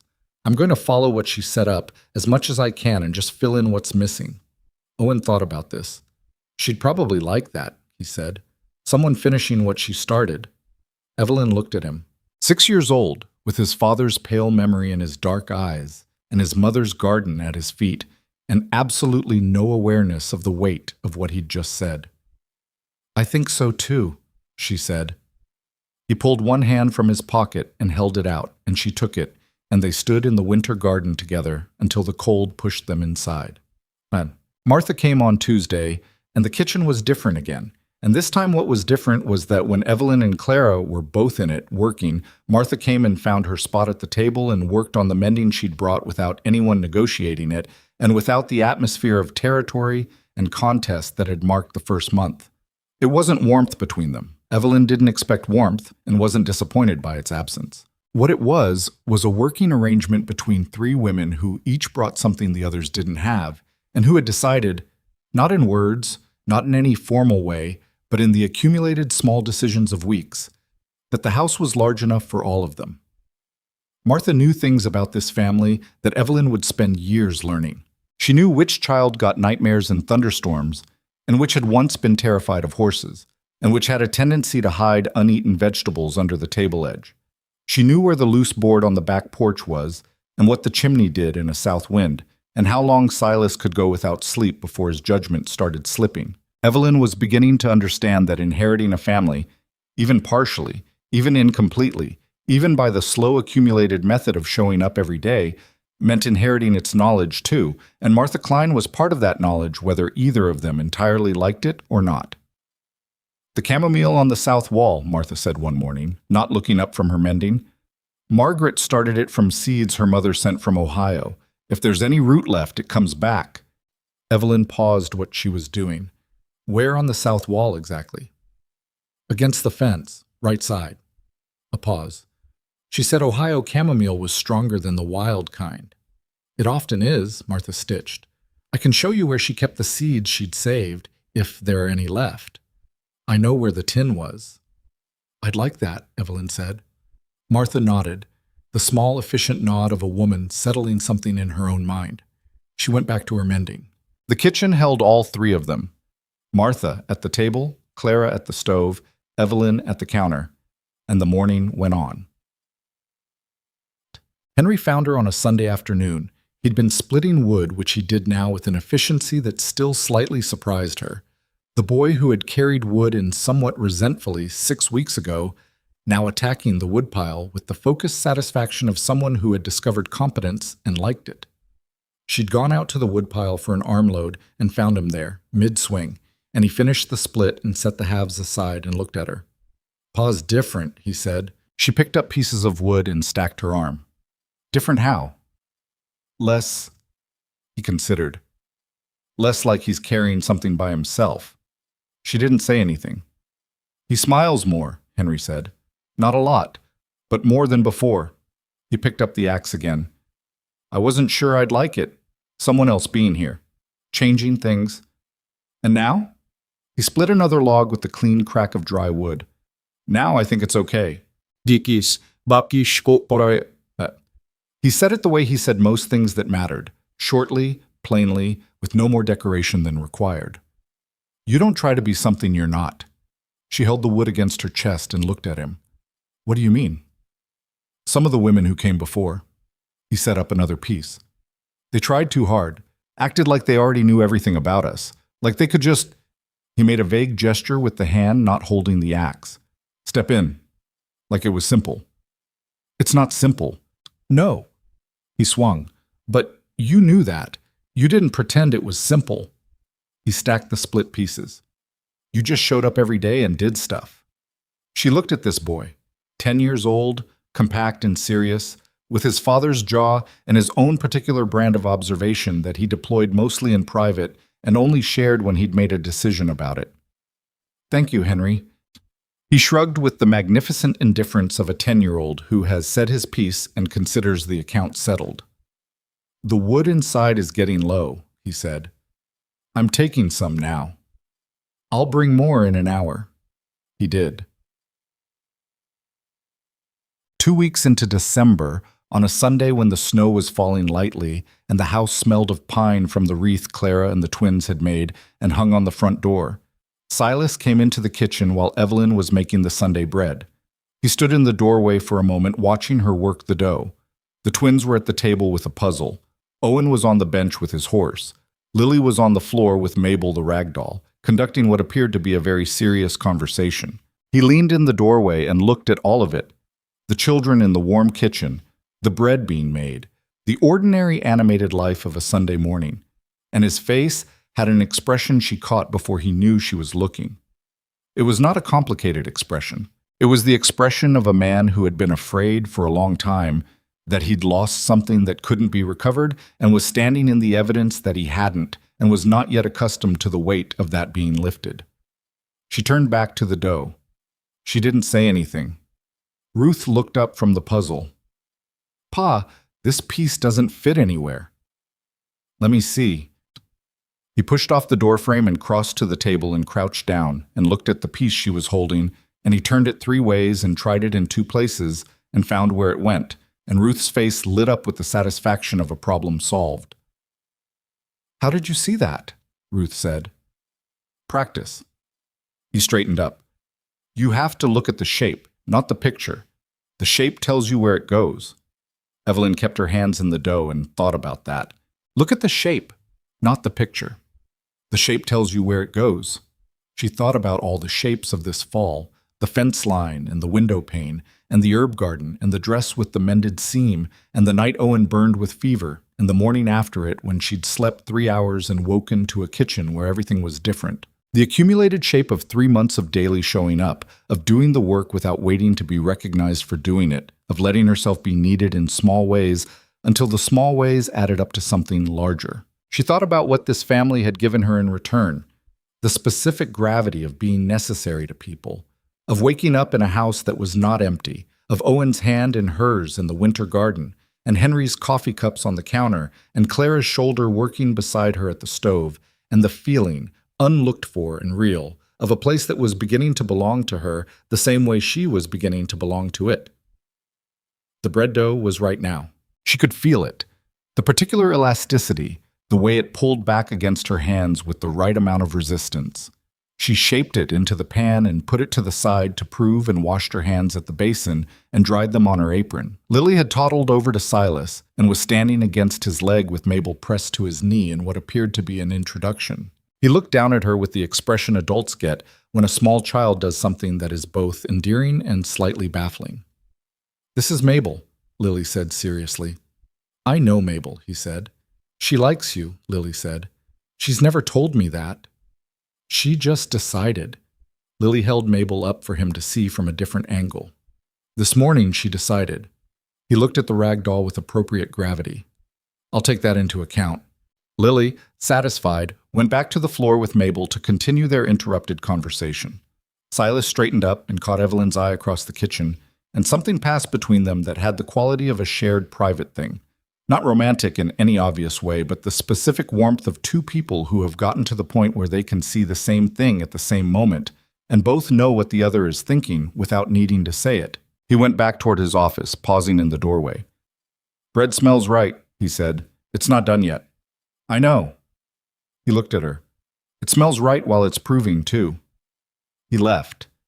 She stood in the kitchen with the twins and their puzzle, and Owen and his horse, and Lily and Mabel, and the bread proving on the counter, and outside the December snow was coming down soft and steady, and the ranch was buried in it, white and quiet, and inside the house was warm.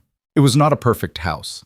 There were still arguments she hadn't navigated, and old wounds that needed more time, and things about Silas she hadn't figured out yet, and things about herself she was still adjusting, and Martha, who would probably never stop being Martha, and Henry, who would always be Henry about most things.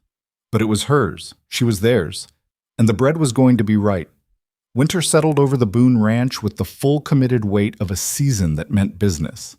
By January, the road to Harlow Creek was something you planned around rather than used casually, and Evelyn had learned its rhythms the same way she'd learned everything here, by doing, by making mistakes, by correcting them without making excuses.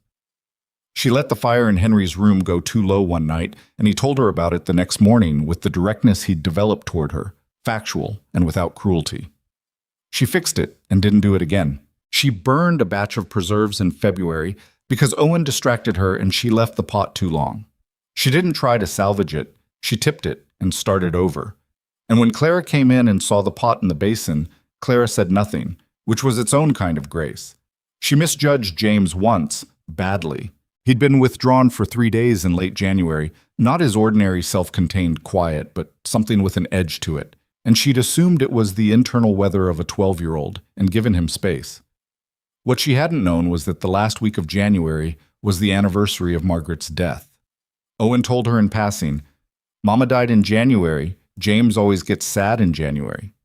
With the bald informational directness of a child who assumed everyone already knew. She went to the barn that afternoon.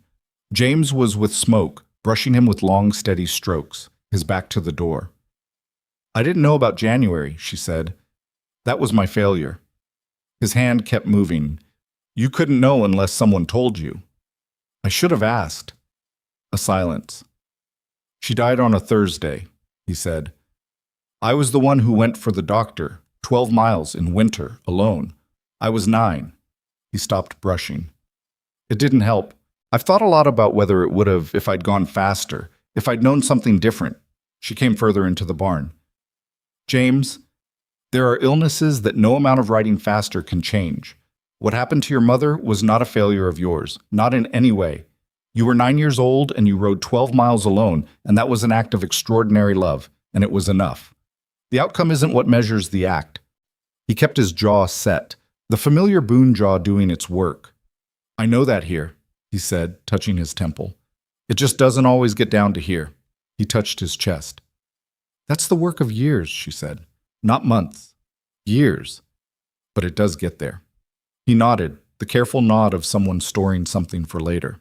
She left him with the horse, which was what he needed, and walked back to the house and sat in the kitchen and thought about what she still didn't know about this family. The grief still folded up inside them, the years before she arrived. 3 months wasn't enough time. A year wouldn't be. Some of it she'd learned by asking better questions. Some of it she'd learned by getting it wrong first.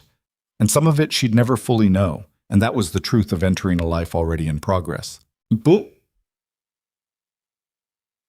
February brought a letter. It came with the monthly mail, and it was addressed to Silas in a formal hand, and that evening he brought it to the kitchen table with an expression that was closed in a specific way. "A man named Aldridge is claiming our northern survey is wrong," he said. "That 80 acres we've held since my father filed on it. He says it's his based on an older claim." She read the letter twice. "Is the survey wrong?" "No." "Then you need a lawyer." "The nearest is in Billings."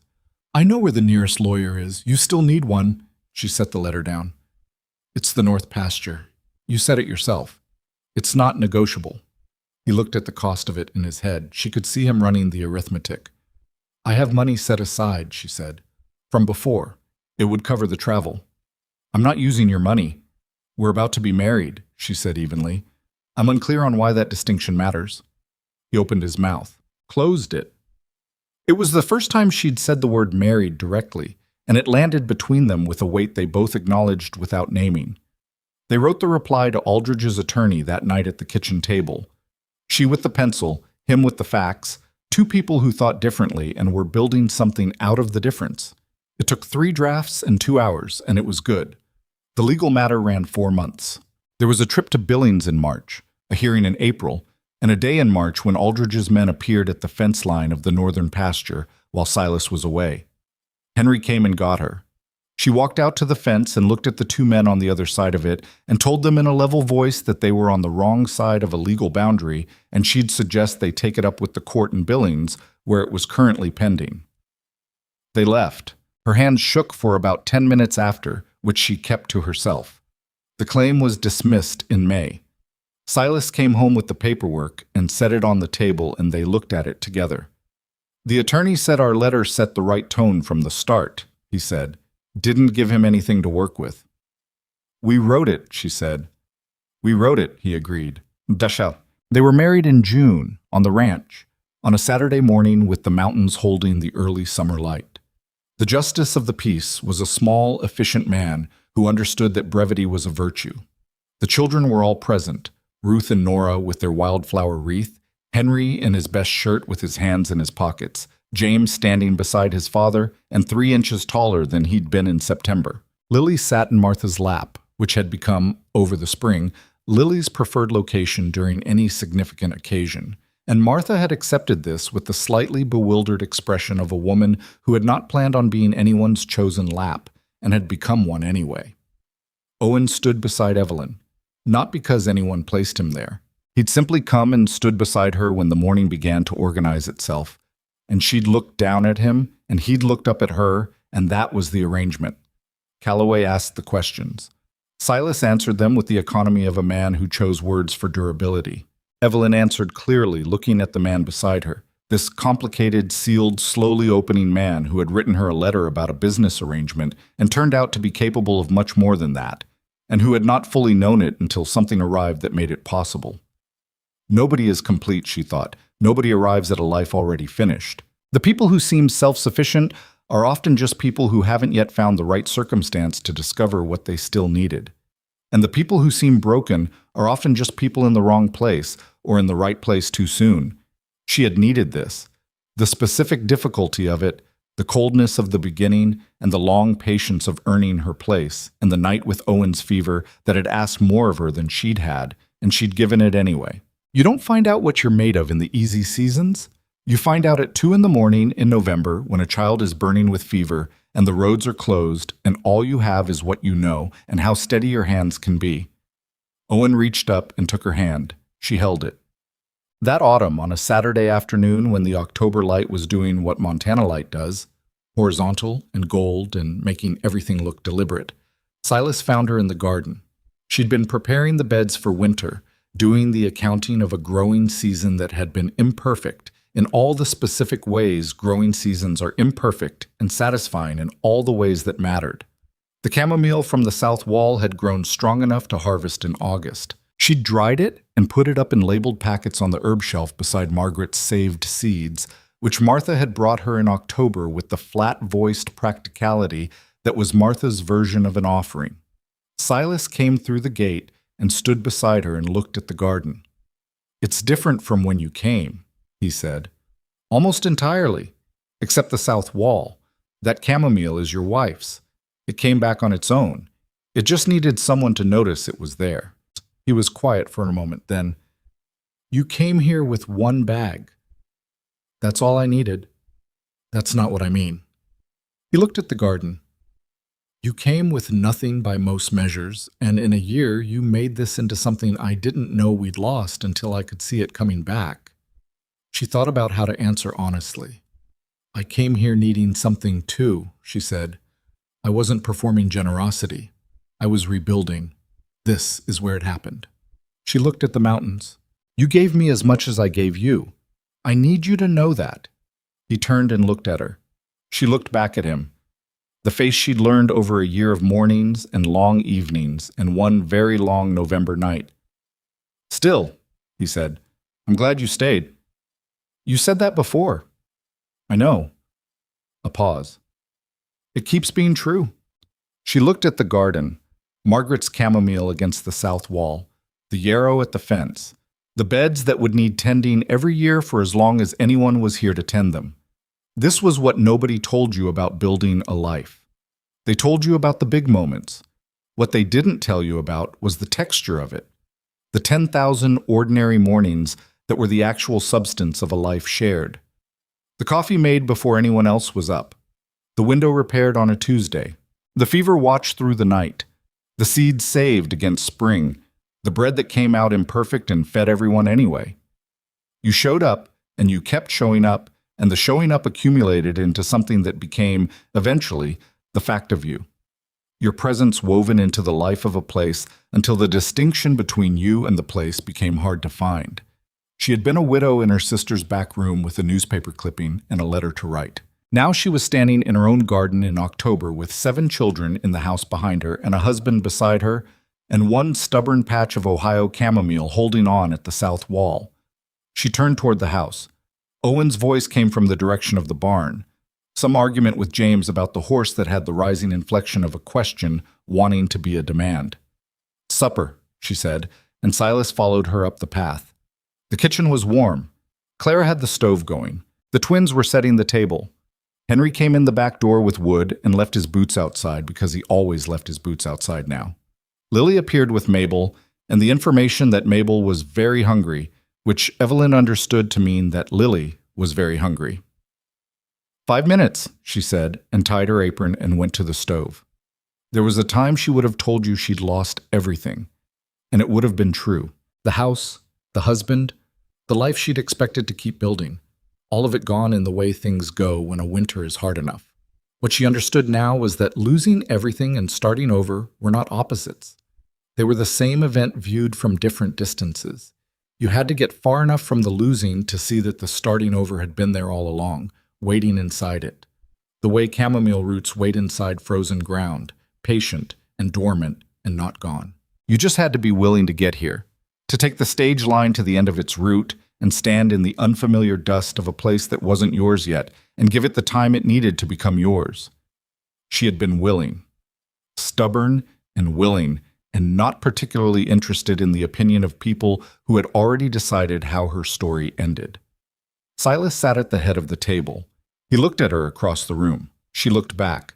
The family settled into their chairs, all 9 of them, imperfect and loud and alive. And the supper began the way it had begun every evening for the past year. Outside, the last light left the mountains. Inside, someone lit the lamp,